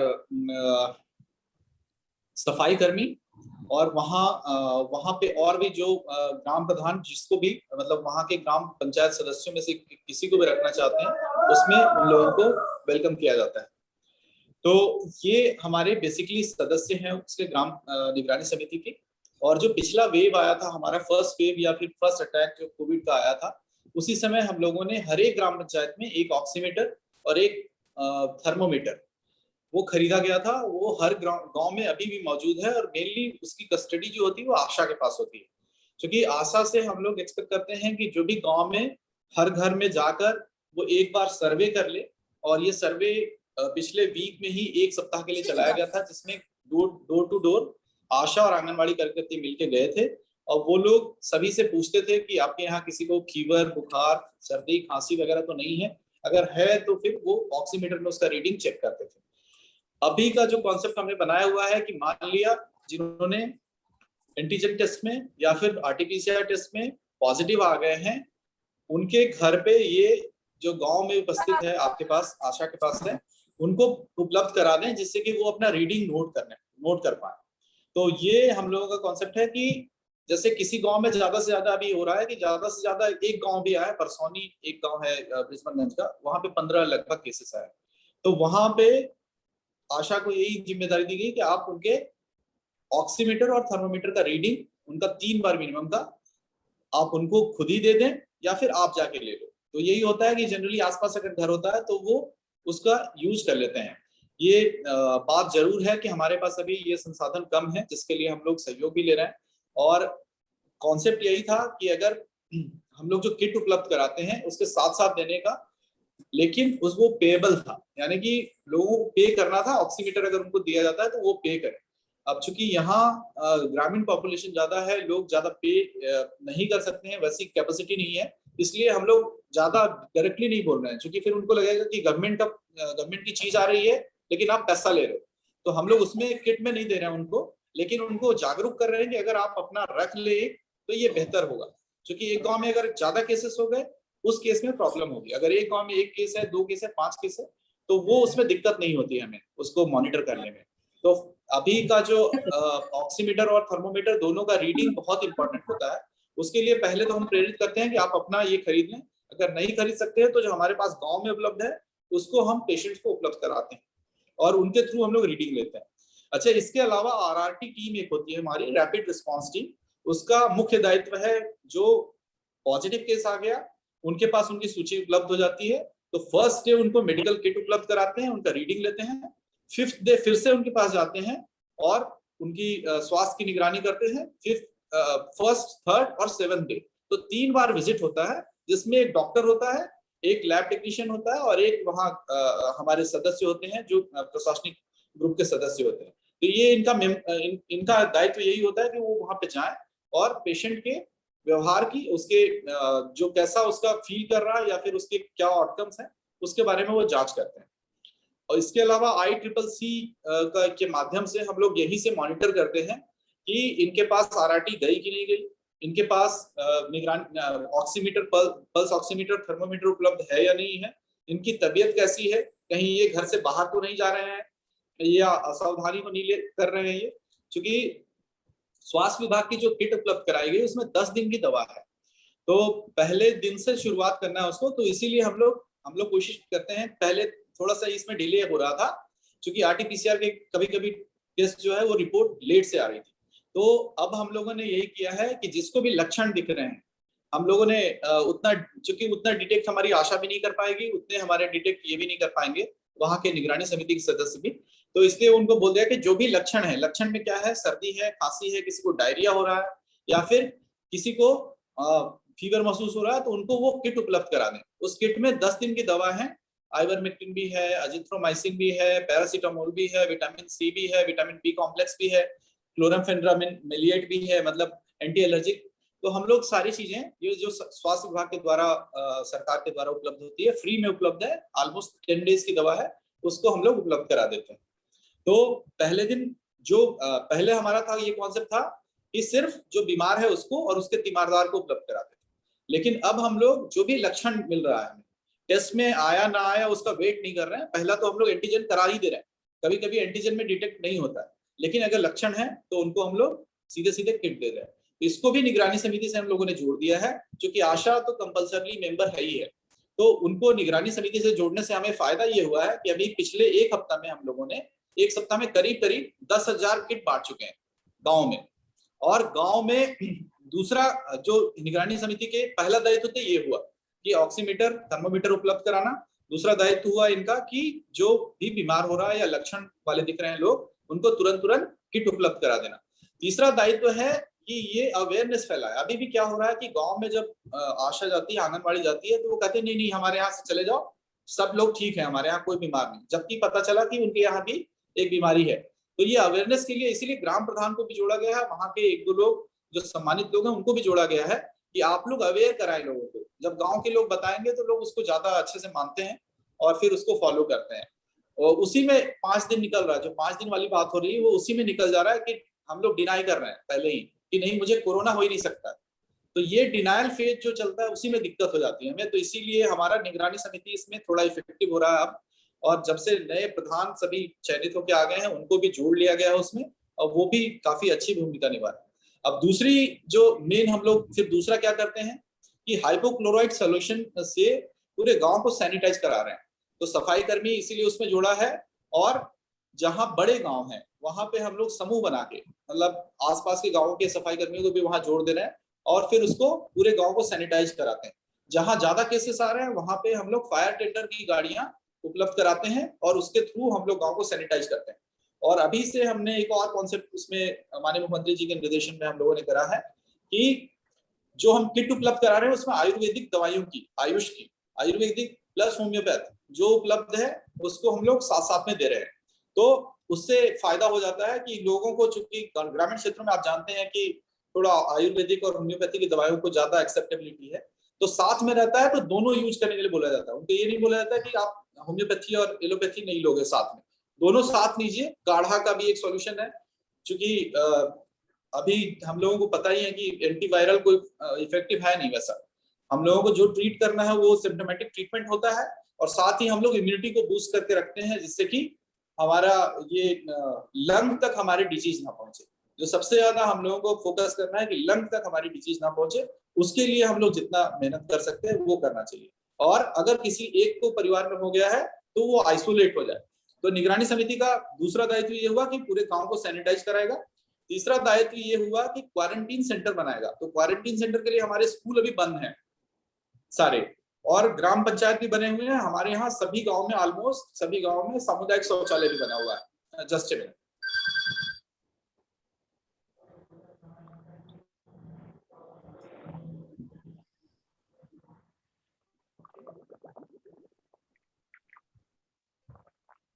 तो सैनिटाइजेशन भी करेंगे फिर क्वारंटीन सेंटर में बेड की व्यवस्था होगी, जो या तो तीमारदार जो पेशेंट जिनके यहाँ पे उपलब्ध नहीं है संसाधन, जैसे कि उनके घर में अगर अलग कमरा नहीं है तो वो वहां आके रह सकते हैं। उनको बता दिया जाता है कि आप इसको घर के जैसा ट्रीट करो, यहाँ पे आप रहो, यहाँ पे सारी सुविधाएं आपकी मुहैया हो जाएंगी, घर के पास है तो आप घर का खाना भी खा सकते हैं। तो ये सुविधाएं उपलब्ध कराएंगे। साथ में उनका दायित्व हमारे जो निगरानी समिति का ये भी है कि जो माइग्रेंट लेबरर्स आ रहे हैं अभी या बाहर से, या फिर जो भी माइग्रेंट हमारे हैं जो बाहर रहते हैं और किसी कारणवश अभी घर आ रहे हैं, तो उनका टेस्ट हम लोग टाइमली कराएं, जिससे कि चूंकि अब तो खैर वो स्टेज खत्म हो गया है, चूंकि अब ऑलमोस्ट हमारे सब जगह आ ही गया है। और फिर भी हम लोग जो बाहर से आ रहे हैं, शुरू में था ये कि जो बाहर से आ रहे हैं उनका अगर टेस्ट करा लें टाइमली और उनको डिटेक्ट कर लें तो उनको सेपरेट हम लोग क्वारंटीन कर सकते हैं, जिससे कि डिजीज और स्प्रेड ना हो।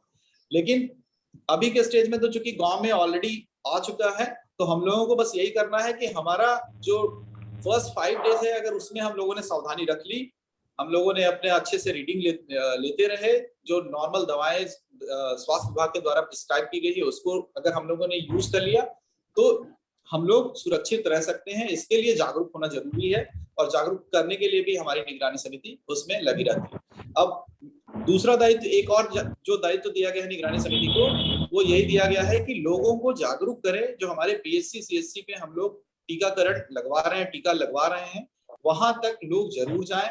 और 45 प्लस ही हमारे यहाँ अभी शुरू है, मैं फिर से ये दोहराना चाहूंगा, सिर्फ 45 प्लस का हमारा हो रहा है, तो उसमें टीका जरूर लगवा लें। जिन्होंने पहला लगा लिया है डोज, वो दूसरा भी लगवा लें। कई जगह से खबरें मिल रही थी मुझे, लोग बता रहे थे कि इसमें भी लोग कह रहे हैं कि जो दूसरा डोज लगवा रहा है टीका का, उसको ज्यादा कोरोना हो रहा है। जबकि हम लोगों ने यहाँ भी देखा है, हमारे सभी स्वास्थ्य कर्मियों ने, जो फ्रंट लाइन हमारे वॉरियर हैं, हमारे पुलिस कर्मियों ने, हम लोगों ने, सबने टीका लगवाया है और उसका फायदा भी दिख रहा है। हमारे पुलिस कर्मियों में मैं बताना चाहूंगा, करीब करीब 2000 में सिर्फ 16 की सूचना आई है जो संक्रमित है कोरोना से, और वो भी दे आर गुड, मतलब उनका ऑक्सीजन सेचुरेशन भी ठीक है, उनको फीवर भी नहीं है और रिकवर हो रहे हैं। जबकि उन्होंने चुनाव की ड्यूटी भी की है, 2-3 आसपास के डिस्ट्रिक्ट्स में भी जा के उन्होंने चुनाव की ड्यूटी की है, यानी एक्सपोजर उनका था, उसके बावजूद वो सुरक्षित हैं। इसी तरह हमारे स्वास्थ्य कर्मी सभी सुरक्षित हैं। सीएम कुछ लोगों को हुआ भी है तो उनको कोई लक्षण नहीं, मतलब लक्षण भी है तो बहुत कम लक्षण है। तो इसलिए हम लोग ये चाह रहे हैं कि लोग थोड़े जागरूक हो जाए, टीका जरूर लगवा लें। टीके की उपलब्धता है हमारी अभी सभी पीएचसी पे, सभी सीएचसी पे हम लोग लगवा रहे हैं। अराउंड 60 सेंटर्स हमारे हैं, 60-65, वहां पे हम लोग लगा रहे हैं, जिसकी सूचना हम लोग सभी प्लेटफॉर्म पे उपलब्ध कराते रहते हैं। तो वो आग्रह है कि सब लोग टीका जरूर लगवा लें। और जैसा कि आपने बताया कि स्मार्ट गांव फाउंडेशन हमारा डॉक्टर रजनीश इसमें हेल्प कर रहे हैं, तो मैं इनका थैंकफुल हूँ, मैं ग्रेटफुल हूँ कि आप हमारे ग्रामवासियों के लिए ऑक्सीमीटर, थर्मोमीटर उपलब्ध करा रहे हैं। और मैं चाहूंगा कि इसी तरह हमारे जो भी एबल हैं लोग जो सपोर्ट कर सकते हैं, वो इस फॉर्म में अभी जरूर करें कि ऑक्सीमीटर, थर्मोमीटर अगर आप लोग डोनेट कर सकते हैं तो हम लोग उनको जो पात्र लोग हैं, पात्र कहने का मतलब जो भी इन्फेक्टेड हैं, वहां पे हम लोग इसको पहुंचवाने का काम करेंगे। जी, थैंक यू डॉक्टर साहब, आपने बड़ी अच्छी चीजें बताई और निगरानी समिति को डिटेल में बताया है। और इस संबंध में बताऊं कि यूपीडीएफ की तरफ से ऑक्सीमीटर, थर्मामीटर बैंक की जो योजना चलाई गई है, जिसमें स्मार्ट गांव भी सहयोग कर रहा है, हम सिसवा, निचलौल, टूटीवारी में 10 ऑक्सीमीटर और 10 थर्मामीटर से शुरुआत कर रहे हैं और प्रति गांव हम 2 ऑक्सीमीटर और 2 थर्मामीटर से शुरुआत कर रहे हैं। अब तक हमारे पास 33 गाँवों की लिस्ट आ गई है और 3 टाउन। तो इतने इंफ्रास्ट्रक्चर शुरुआत कर रहे हैं और हम अनाउंस कर रहे हैं कि जिस किसी को भी जरूरत है वो ऑक्सीमीटर ले जाए और यूज करके चार्ट बना के हमको दे दे। अगर वो नहीं कर पाता है तो हमारे यहाँ से जो स्वयं सेवी है वो जाएगा और उनका चार्ट बनवा के फिर वापस लगा, और ये रोटेशन बेसिस पे लोग यूज करेंगे। तो एक बैंक बनाने की मुहिम हमने की है। और आपने जैसा कि निगरानी समिति में बताया, उसमें हम एक थोड़ा सा हमारी तरफ से एक रिक्वेस्ट है, निवेदन है, संभव हो, जैसे आप देख रहे होंगे कि हमारे जो पूज्य योगी आदित्यनाथ जी हैं काफी युद्ध स्तर पे कोरोना रोकने के लिए लगे हुए हैं। अगर उसी फॉर्मेट में एक टीम 9, टीम 11 आप जिले में एसडीएम की और बीडीओ की गठित कर दें और पर डे मीटिंग लें, क्योंकि निगरानी समिति का क्रियान्वयन होना बहुत जरूरी है। ये बात बहुत सही है। निगरानी समिति की पर डे अगर आप रिपोर्टिंग लें थ्रू मीटिंग, वीडियो कॉन्फ्रेंसिंग से, तो जो इसका इम्प्लीमेंटेशन है वो काफी फास्ट हो जाएगा। तो डेली मीटिंग अगर जी, आधे जी। घंटे का भी अगर वीडियो कॉन्फ्रेंसिंग करके एसडीएम और बीडीओ की लेते हैं और उसमें चाहें तो आप निगरानी समिति के सदस्यों को भी जोड़ेंगे तो उनके अंदर अकाउंटेबिलिटी आएगी। क्योंकि हमको मालूम है कि आशा को बोला गया है या प्रधान को बोला गया, हमारे भारत में अकाउंटेबिलिटी की बड़ी समस्या है।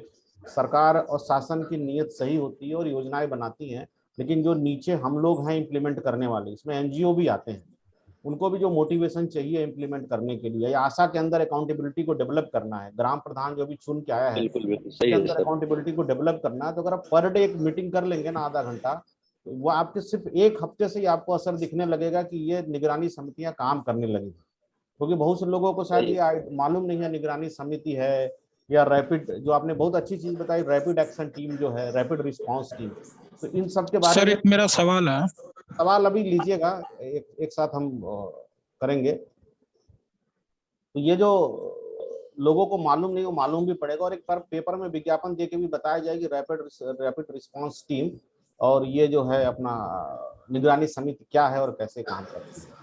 और सवाल के लिए ठूठीवारी विकास मंच से हम चाहेंगे और एक उम्मीद फाउंडेशन से 2 लोग जो है आके सवाल पूछ सकते हैं। बाकी लोग जो है सवाल को कंपाइल कर लें और अमित अंजन जी को दे दें, वो सारे सवाल का जवाब अमित अंजन जी, अगर किसी को डॉक्टर राम से चाहिए तो डॉक्टर राम से सवालों का जवाब मिल जाएगा। डॉक्टर राम ने अपना अभी व्हाट्सएप नंबर भी शेयर किया है, ये स्वीडन का इंटरनेशनल नंबर है, तो आप व्हाट्सएप पे कॉल ना करें, व्हाट्सएप मैसेज करके उनसे राय ले सकते हैं। कोई गंभीर बीमारी है तो सेकंड ओपिनियन भी ले सकते हैं। डॉक्टर राम 24/7 अवेलेबल हैं।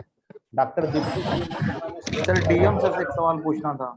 महिला को स्पेसिफिक कोई प्रॉब्लम है तो वो उनसे भी जो है वो सलाह ले सकती है। तो ठूठीवारी विकास मंच से हम चाहेंगे आशुतोष रौनियार जी, आप 2 शब्द बोले, फिर उम्मीद फाउंडेशन से। सर मैं सबको नमस्कार। म्यूट करता हूं, फिर मैं ठूठीवारी विकास मंच को ऑन करता हूं।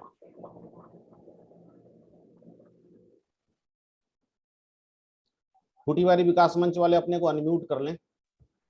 सर नमस्कार, ठूठीवारी विकास मंच से मैं आशुतोष रौनियार। मेरा एक डीएम साहब से एक रिक्वेस्ट है, जो मेरे यहाँ अगल बगल के जो भी गांव की इकाइयां हैं, निगरानी समितियां, उनके द्वारा कोई प्रॉपर वर्क नहीं किया जा रहा है। जबकि मैं 4-5 गांव में अपने जो हमारे नियुक्त इकाइयां हैं उनके द्वारा मैंने पता करवाया, तो जो निगरानी समितियां उनका कोई वर्क नहीं हो रहा है फिलहाल में। तो मैं इस पे फोकस करना चाहता हूँ डीएम महोदय का। तो डेली मीटिंग होगी, डेली मीटिंग से समस्या सॉल्व होगा, क्योंकि ये कर्तव्य परायणता की भावना के कारण ये इम्प्लीमेंट होगा। नहीं, बगल का एक डेफिनेटली गांव इसको किया जा रहा है। अभी मैं बता दूं कि सभी ये प्रॉब्लम ये हुई थी ना कि प्रधान का जो इलेक्शन हुआ था, तो जी उसके पहले जो प्रधान थे उन्होंने ध्यान देना बंद कर दिया। अब जो नए प्रधान आए हैं उनको जोड़ा जा रहा है धीरे धीरे करके, और वो इसमें काम करेंगे। क्योंकि गांव जी की जो संरचना होती है उसमें प्रधान जब तक एक्टिव नहीं होता है तब तक सारे मशीनरी जो होती है वो सुस्त पड़ी रहती है, इसीलिए उनको एक्टिवेट किया गया है। और साथ ही मैं चाहूंगा कि जितने भी हमारे यहाँ लोग जुड़े हैं वो भी निगरानी समिति से जुड़े, और जहां आपको हेल्प चाहिए हमें जरूर कॉल करें, या फिर हमारे बीडीओस को कॉल करें, एसडीएम्स को कॉल करें। सबको हमने ऑलमोस्ट मतलब पिछले लगभग 3 दिन से लगातार मीटिंग हो रही है, इसमें बताया जा रहा है इनको, और उनसे मतलब डेली हम लोग सूचनाएं भी ले रहे हैं कि कितने गांव को आपने सैनिटाइज करा दिया, कितने गांव में आपने ये दवाओं का किट बंटवा दिया, कितनी जगह अभी अगल बगल के ये जी नहीं मैं समझ गया, आपकी सवाल समझ गया हूँ। तो आप लोग भी पार्टिसिपेट कीजिए, और वहां के जी प्रधानों को भी पार्टिसिपेट कराया जा रहा है, हम लोग कराएंगे इसको। कुछ प्रधानों को शायद बोल रहे थे फंड नहीं है। कह रहे हैं कि अभी शपथ ग्रहण नहीं हुआ तो मैं कुछ नहीं कर सकता हूँ सर। वो अब देखिए 1-2 सवालों से नहीं, उनको बोला गया है, उसको जोड़ा जा रहा है। 1-2 सर डीएम प्रधान सर से अगर हो गए क्वेश्चन ऐसे पूछना चाहता था तो उसमें कुछ कहा नहीं जा सकता है, उनको प्रधान मान के चलिए आप। सर। जब तक डीएम साहब आप अपने आप को अनम्यूट कर लीजिए। अब मैं उम्मीद फाउंडेशन से नीतीश जी को बोलूंगा प्रश्न पूछे। दूसरी बात, अभी जो आप लोग सवाल पूछ रहे थे, प्रधान लोग बोल रहे हैं कि हमको फंड नहीं मिला है, तो अभी डेली मीटिंग, इस मीटिंग के बाद, ये मीटिंग का उद्देश्य ही है कि चीजों को थोड़ा फास्ट कर लिया जाए। बीच बीच में शिथिलता आती है तो हम लोग क्या उत्प्रेरणा का काम करें, फास्ट कर लें, तो उसी ऑब्जेक्टिव से है। तो बहुत ज्यादा कंप्लेन में जाएंगे तो समय की सीमा है, मैसेज पहुंच गया है और उस पर एक्शन होगा। तो अब मैं उम्मीद फाउंडेशन से नीतीश कुमार से निवेदन करूंगा कि नीतीश कुमार जी हो तो अपना अनम्यूट करें और बोलें, और सबका प्रश्न जो है सॉल्व होगा। आप अमित अंजन जी से संपर्क करें, प्रश्नों को भेजे होगा, क्योंकि ये 70 लोग एक मीटिंग में हैं तो सारे प्रश्नों को लेना संभव नहीं है। तो जो लीडर ऑफ ग्रुप्स है हम उनसे एक एक प्रश्न ले रहे हैं। उम्मीद फाउंडेशन से नीतीश जी। जी नमस्कार सर।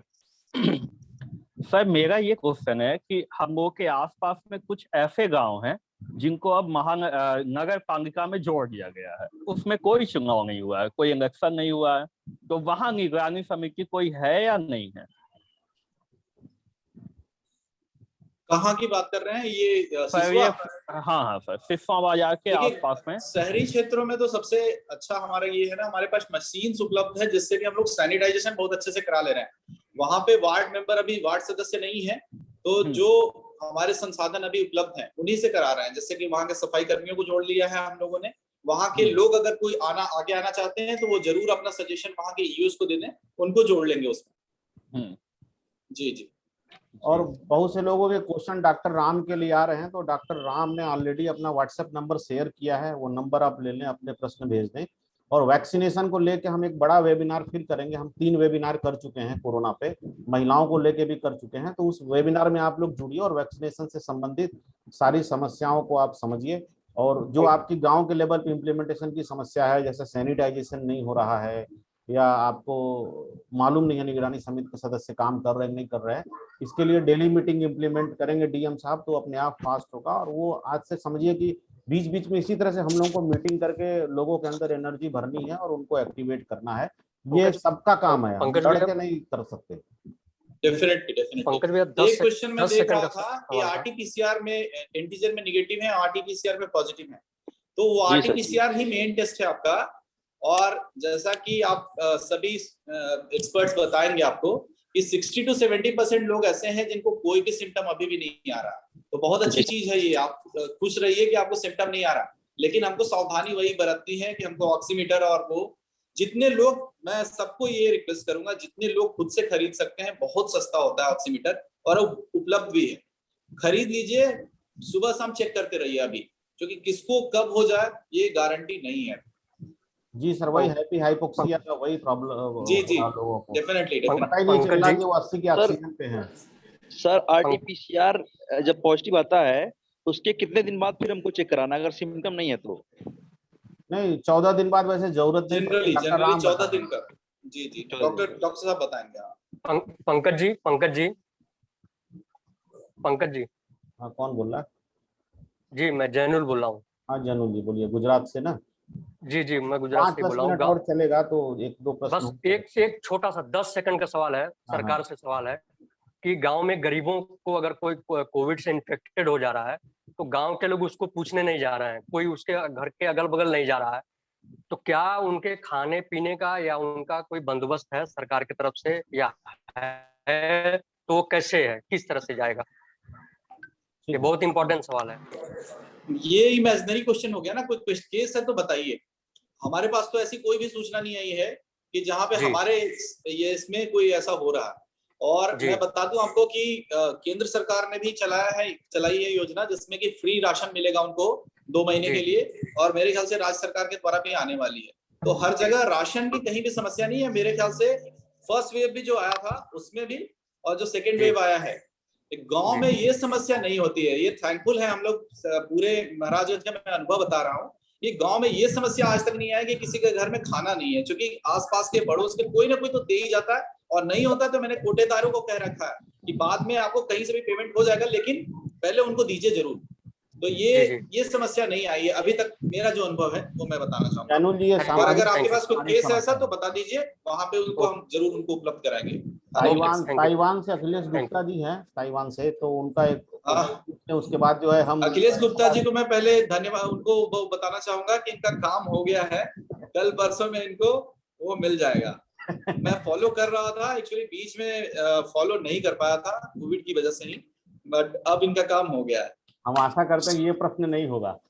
जी जी डेफिनेटली। अखिलेश जी,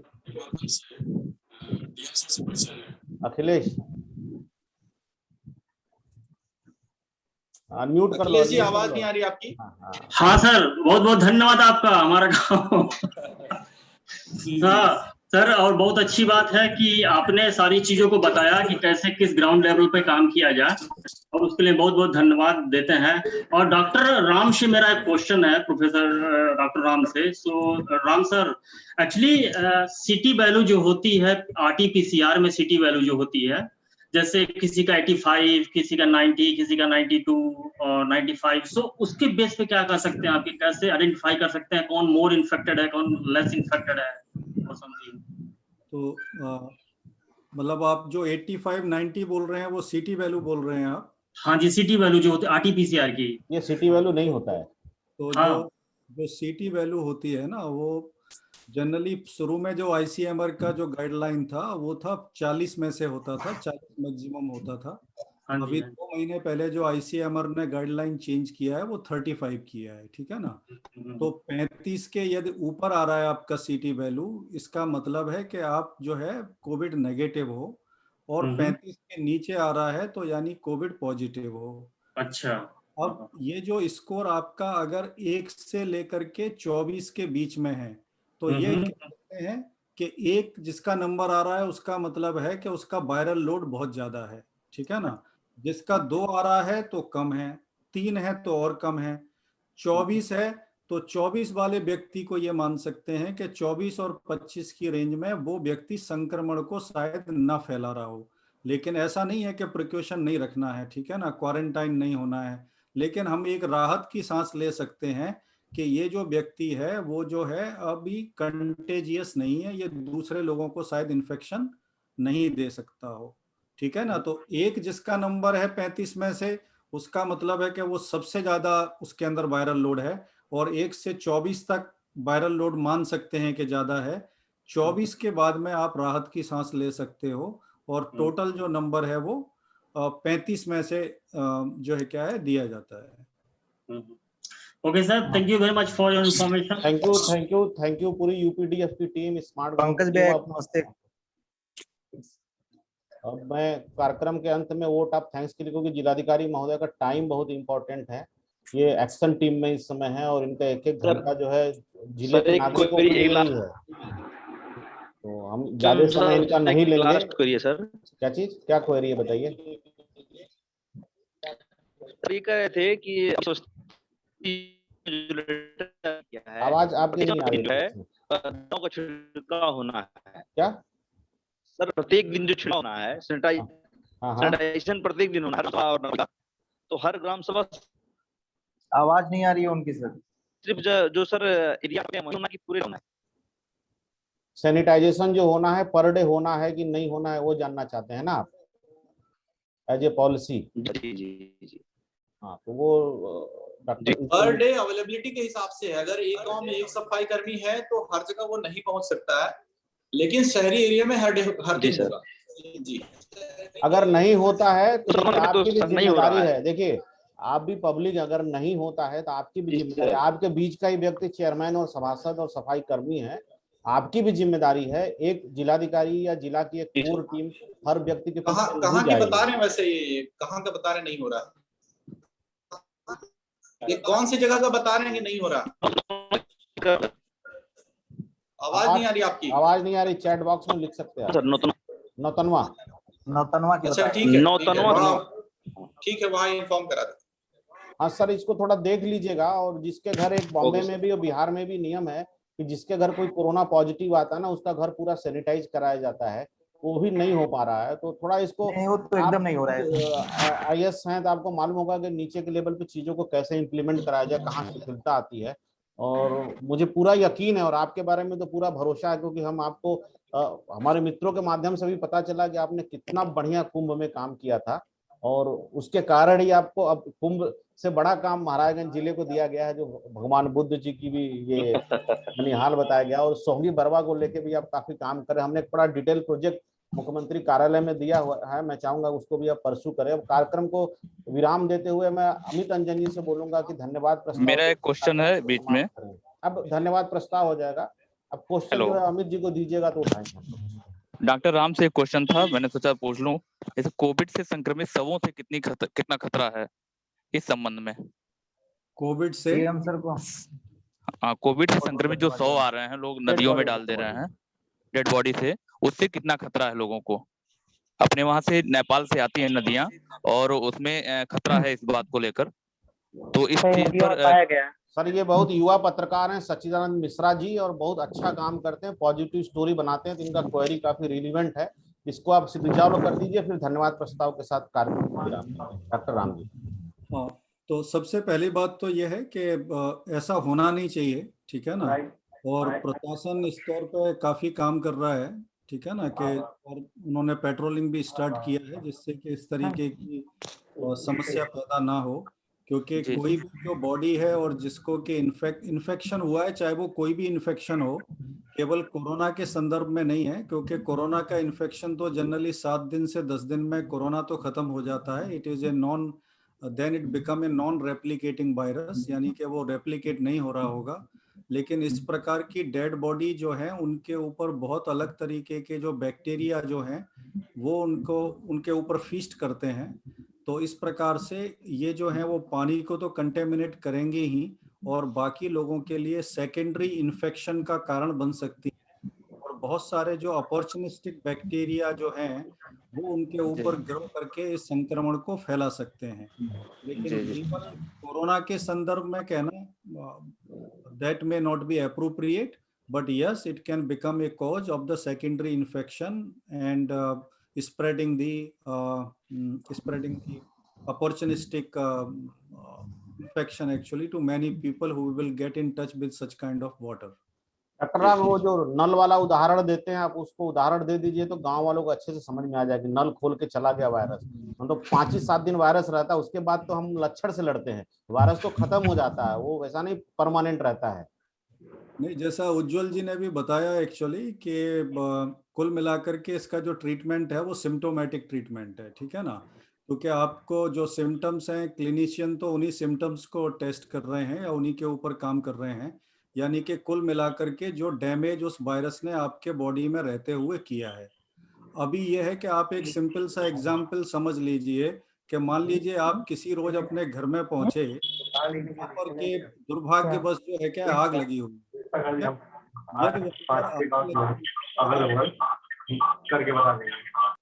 एक मिनट डॉक्टर साहब, म्यूट कर रहा हूँ सबको, फिर उसके बाद आपको अनम्यूट करके बोलिए। हाँ डॉक्टर राम, फिर से अनम्यूट कर लीजिए डॉक्टर राम। तो मैं ये कह रहा था कि जैसे आप एक दिन घर पहुंचे अपने क्या, और आपने देखा कि आपके घर के अंदर आग लगी हुई है, तो आप उस समय सबसे पहला आप क्या काम करेंगे? सबसे पहला काम आप ये करेंगे कि कौन आग लगा के गया है उसको ढूंढोगे, या फिर ये देखोगे कि इस आग को सबसे पहले कैसे बुझाया जाए, ठीक है ना। तो इस बात को हमेशा ध्यान में रखना है कि हमारे शरीर के अंदर जब कोरोना वायरस आया और उसने हमारे बॉडी के अंदर आग लगा दी है, अब आग कहाँ पर लगा सकता है, वो है क्या है, लीवर में लगा सकता है, लंग में लगा सकता है, जीआई ट्रैक्ट पे लगा सकता है, हार्ट में लगा सकता है, यानी कि ये आपके जितने भी वाइटल ऑर्गन्स हैं उनके अंदर कहीं ना कहीं पर वो आग लगा के चला गया। अब वो अपन इन्वेस्टिगेट करेंगे बाद में कि कौन आग लगा के गया है, ठीक है ना, वो RT-PCR से पता चल जाएगा, ठीक है ना, वो आपको रैपिड एंटीजन टेस्ट से पता चल जाएगा, आपके बहुत सारे ब्लड मार्कर्स हैं उनसे पता चल जाएगा। वो एक इन्वेस्टिगेशन का विषय है, लेकिन सबसे पहले जरूरत इस बात की है कि हम उस आग के ऊपर काबू पाएं, उस आग को बुझा लें। तो आप उस समय पर इस बात का बहुत ध्यान रखें कि जैसे ही हमको कोई इन्फेक्शन हुआ है तो सबसे पहले हम उस आग को बुझाने का काम करें, सिम्टोमेटिक जो ट्रीटमेंट है उसको लेने का काम करें। दूसरा प्रॉब्लम क्या है कि बहुत सारे लोगों में पोस्ट कोविड जो सिंड्रोम है, जो पोस्ट कोविड जो सिम्टम्स आ रहे हैं या उसकी वजह से परेशान हैं, वो आप ऐसे समझ लीजिए कि जो लोग प्री एग्जिस्टिंग डिजीज के साथ में हैं, जिनको के कोमॉर्बिडिटी है, खास करके जिनको के डायबिटीज का प्रॉब्लम है, जिनको के हाइपरटेंशन का प्रॉब्लम है, जिनका के कोई रीनल फेल्यूर का इशू है, जिनका के लीवर जो है वो फैटी लीवर है, या लीवर के अंदर पहले से कोई सिरोसिस है, या उनके लंग्स किसी वजह से पहले से ही कंप्रोमाइज्ड हैं, ज्यादा स्मोकिंग कर रहे हो, ज्यादा ड्रिंक कर रहे हो तो भी लंग लीवर कंप्रोमाइज रहता है, अपना फेफड़ा कंप्रोमाइज रहता है। हाँ, तो इस प्रकार से ये जो प्री एग्जिस्टिंग डिजीजेज हैं, जो कि इनका ट्रीटमेंट भी लोगों का हो रहा होगा, उसकी वजह से वो कंट्रोल थी उनकी डिजीजेज, लेकिन जब ये कोरोना वायरस हमारे शरीर में प्रवेश करता है तो हमारी जो मैसेंजर प्रणाली होती है, क्योंकि शरीर के अंदर एक जगह से दूसरी जगह मैसेज जाने का मतलब होता है इन्फ्लेमेशन, यानी कि जो इन्फ्लेमेटरी मैकेनिज्म है वही हमारे एक मैसेज को दूसरे अंग तक ले जाने का काम करती है। तो इस प्रकार से हम जब ये वायरस हमारे अंदर आ जाता है तो ये पूरे सिस्टम को धीरे धीरे हाईजैक करके ये समझ लीजिए कि ऐसी स्थिति पैदा कर देता है कि जो डिजीज हमारी मैनेजेबल डिजीज थी, जो राम जी म्यूट कर लीजिए, अनम्यूट कर लीजिए। तो जो हमारी जो मैनेजेबल डिजीज थी ट्रीटमेंट के थ्रू वो कंट्रोल हो पा रही थी, लेकिन इस बंदे ने आकर के हमारे घर के सब जैसे है ना कि खिड़की दरवाजे रोशनदान सब खोल दिए, ताले सब तोड़ दिए। अब यह है कि कोई भी जो डिजीज है वो हमारे अंदर जो पहले से कंट्रोल थी अब वो पूरे एक दूसरे डायरेक्शन में चली जाएगी, यानी कि वो स्थिति ज़्यादा खराब हो सकती है। तो कुल मिलाकर के जितने भी प्री एग्जिस्टिंग डिजीज वाले लोग हैं, खास करके डायबिटीज वाले, खास करके हाइपरटेंशन वाले, खास करके कार्डियोवास्कुलर डिजीज यानी कि हार्ट वाले, क्योंकि उन लोगों के अंदर जो मोर्टलिटी का रेट है वो कम से कम 11% है हार्ट के केस में, करीब 6% मोर्टलिटी फैटेलिटी का रेट है डायबिटीज के केस में, कम से कम जो है क्या है किडनी के केस के अंदर 8% का, जिनका किडनी का कोई इशू है जो पहले से दवाइयां ले रहे हैं, 8% फैटेलिटी रेट है। यानी कि जो भी लोग अपने प्री एग्जिस्टिंग डिजीज कंडीशन के साथ में हैं उनकी हालत को कोरोना वायरस खराब कर सकता है, इस बात को वो विशेष रूप से ध्यान रखें और अपने शरीर में लगी हुई ये जो आग है यानी कि जिसका मार्कर है CRP, उसके ऊपर नितांत ध्यान देने की जरूरत है। इस प्रकार से जो है हम फर्दर डैमेज को बड़ी आसानी से रोक पाएंगे। ठीक है, थैंक यू डॉक्टर साहब। बसुली गांव में सैनिटाइजेशन का बार बार मैसेज आ रहा है, तो डीएम साहब ने पढ़ लिया, हो जाएगा। अब अमित अंजन जी से मैं बोलता हूं कि वोट ऑफ थैंक्स करके समय विराम दें, क्योंकि डीएम साहब का समय बहुत महत्वपूर्ण है, बहुत सारे मीटिंग्स कोरोना को लेकर लेने होंगे। अमित अंजन जी। बहुत बहुत धन्यवाद पंकज जी। मैं आज के इस वेबिनार के लिए सभी को, जितने लोग भी आज जुड़े हैं, सबको बहुत बहुत धन्यवाद करना चाहूँगा। हम सब मिलके कोरोना से जीतेंगे, ये एकदम निश्चित है। मैं आज धन्यवाद करना चाहूँगा सबसे पहले हमारे मीडिया के बंधु जो हमारे साथ जुड़े हैं, उनको बहुत बहुत धन्यवाद है। हमारी जो स्वयंसेवी संस्थाएं हैं जैसे उम्मीद फाउंडेशन, कुटीवारी विकास मंच या प्रत्यात फाउंडेशन, ये यूपीडीएफ के सारे जितने भी सदस्य जुड़े हैं, आप सभी को बहुत बहुत धन्यवाद करना चाहूँगा। बहुत बहुत धन्यवाद करना चाहूँगा डॉक्टर राम कुमार जी का, जिन्होंने इतना इंफॉर्मेशन हमें दिया, जो पहले भी देते आ रहे हैं और हमें बता रहे हैं, हमें सचेत कर रहे हैं और हमें समाज में कैसे कार्य करना है वो बता रहे हैं। आपको भी बहुत बहुत धन्यवाद। बहुत बहुत धन्यवाद मैं करना चाहूँगा स्मार्ट गांव फाउंडेशन के सभी सदस्यों को। और मैं बहुत बहुत धन्यवाद करना चाहूँगा अपने जिलाधिकारी महोदय डॉक्टर उज्जवल कुमार जी को, जिनके नेतृत्व में हम ये सारे कार्य कर पा रहे हैं। और आपको सबको पहले ही बताया हमारे महासचिव जी ने, पंकज जी ने, कि डॉक्टर उज्जवल कुमार जी ने कुंभ जैसा आयोजन बहुत ही सफलतापूर्वक किया है। तो हमारा सौभाग्य है, हमारे महाराजगंज जिला का ये सौभाग्य है कि आपकी तरह जिलाधिकारी हमें मिला है। और आप सभी को एक बात मैं और बताना चाहूँगा कि बहुत ही जल्दी हमारे महाराजगंज जिले में इसी महीने में PSA ऑक्सीजन का पूरा प्लांट भी आदरणीय जिलाधिकारी महोदय के वजह से लग रहा है। और इस महीने के अंत आते आते जो ऑक्सीजन की थोड़ी बहुत जो किल्लत है वो भी पूरी हो जाएगी। आपने ये भी देखा होगा भी जब पूरे देश में ऑक्सीजन की कमी थी, उस समय हमारे महाराजगंज जिले में भी ऑक्सीजन की कमी नहीं थी। मुजरी में जो प्लांट था उस पर लिक्विड ऑक्सीजन भरवाने का कार्य हमारे माननीय जिलाधिकारी महोदय ने किया था। और हम सभी को पूरे महाराजगंज जिले में अगले 15-20 दिन के लिए ऑक्सीजन की कोई कमी नहीं थी और आगे भी नहीं होगी। इसके लिए जिलाधिकारी महोदय के संतुष्टि से जिला अस्पताल में PSA ऑक्सीजन का प्लांट लग रहा है, जो इसी महीने के अंत तक लग जाएगा और हमें बहुत ज़्यादा ऑक्सीजन मिलेगा पूरे महाराजगंज जिले में, बल्कि हम दूसरे जिलों को भी आपूर्ति दे सकेंगे। तो इसी के साथ मैं आप सभी को फिर से एक बार बहुत बहुत धन्यवाद देना चाहूँगा। बहुत बहुत धन्यवाद देना चाहूँगा पंकज जी का, जिनके ये प्रयास से सारे लोग एक प्लेटफॉर्म पे इकट्ठे होकर आज हम कोरोना के लिए को कैसे लड़ना है, उससे कैसे जीतना है, ये सारे गुरु को सीख रहे हैं। और इसी के साथ मैं आज का ये कार्यक्रम की समाप्ति की घोषणा करता हूँ। धन्यवाद। हम थैंक यू जीतेंगे, sir, thank you. Thank you Amit ji, thank you. और इसी फाइनल नोट के साथ डेली मीटिंग योगी जी के तौर पे यहाँ पे होगी। मैं इस कार्यक्रम को यहाँ पे विराम देता हूँ। अगली बार वैक्सीनेशन के अवेयरनेस के साथ मिलेंगे। थैंक यू डीएम साहब, thank you Ram ji, thank you sir, thank you पूरा टीम यूपीडीएफ महाराजगंज।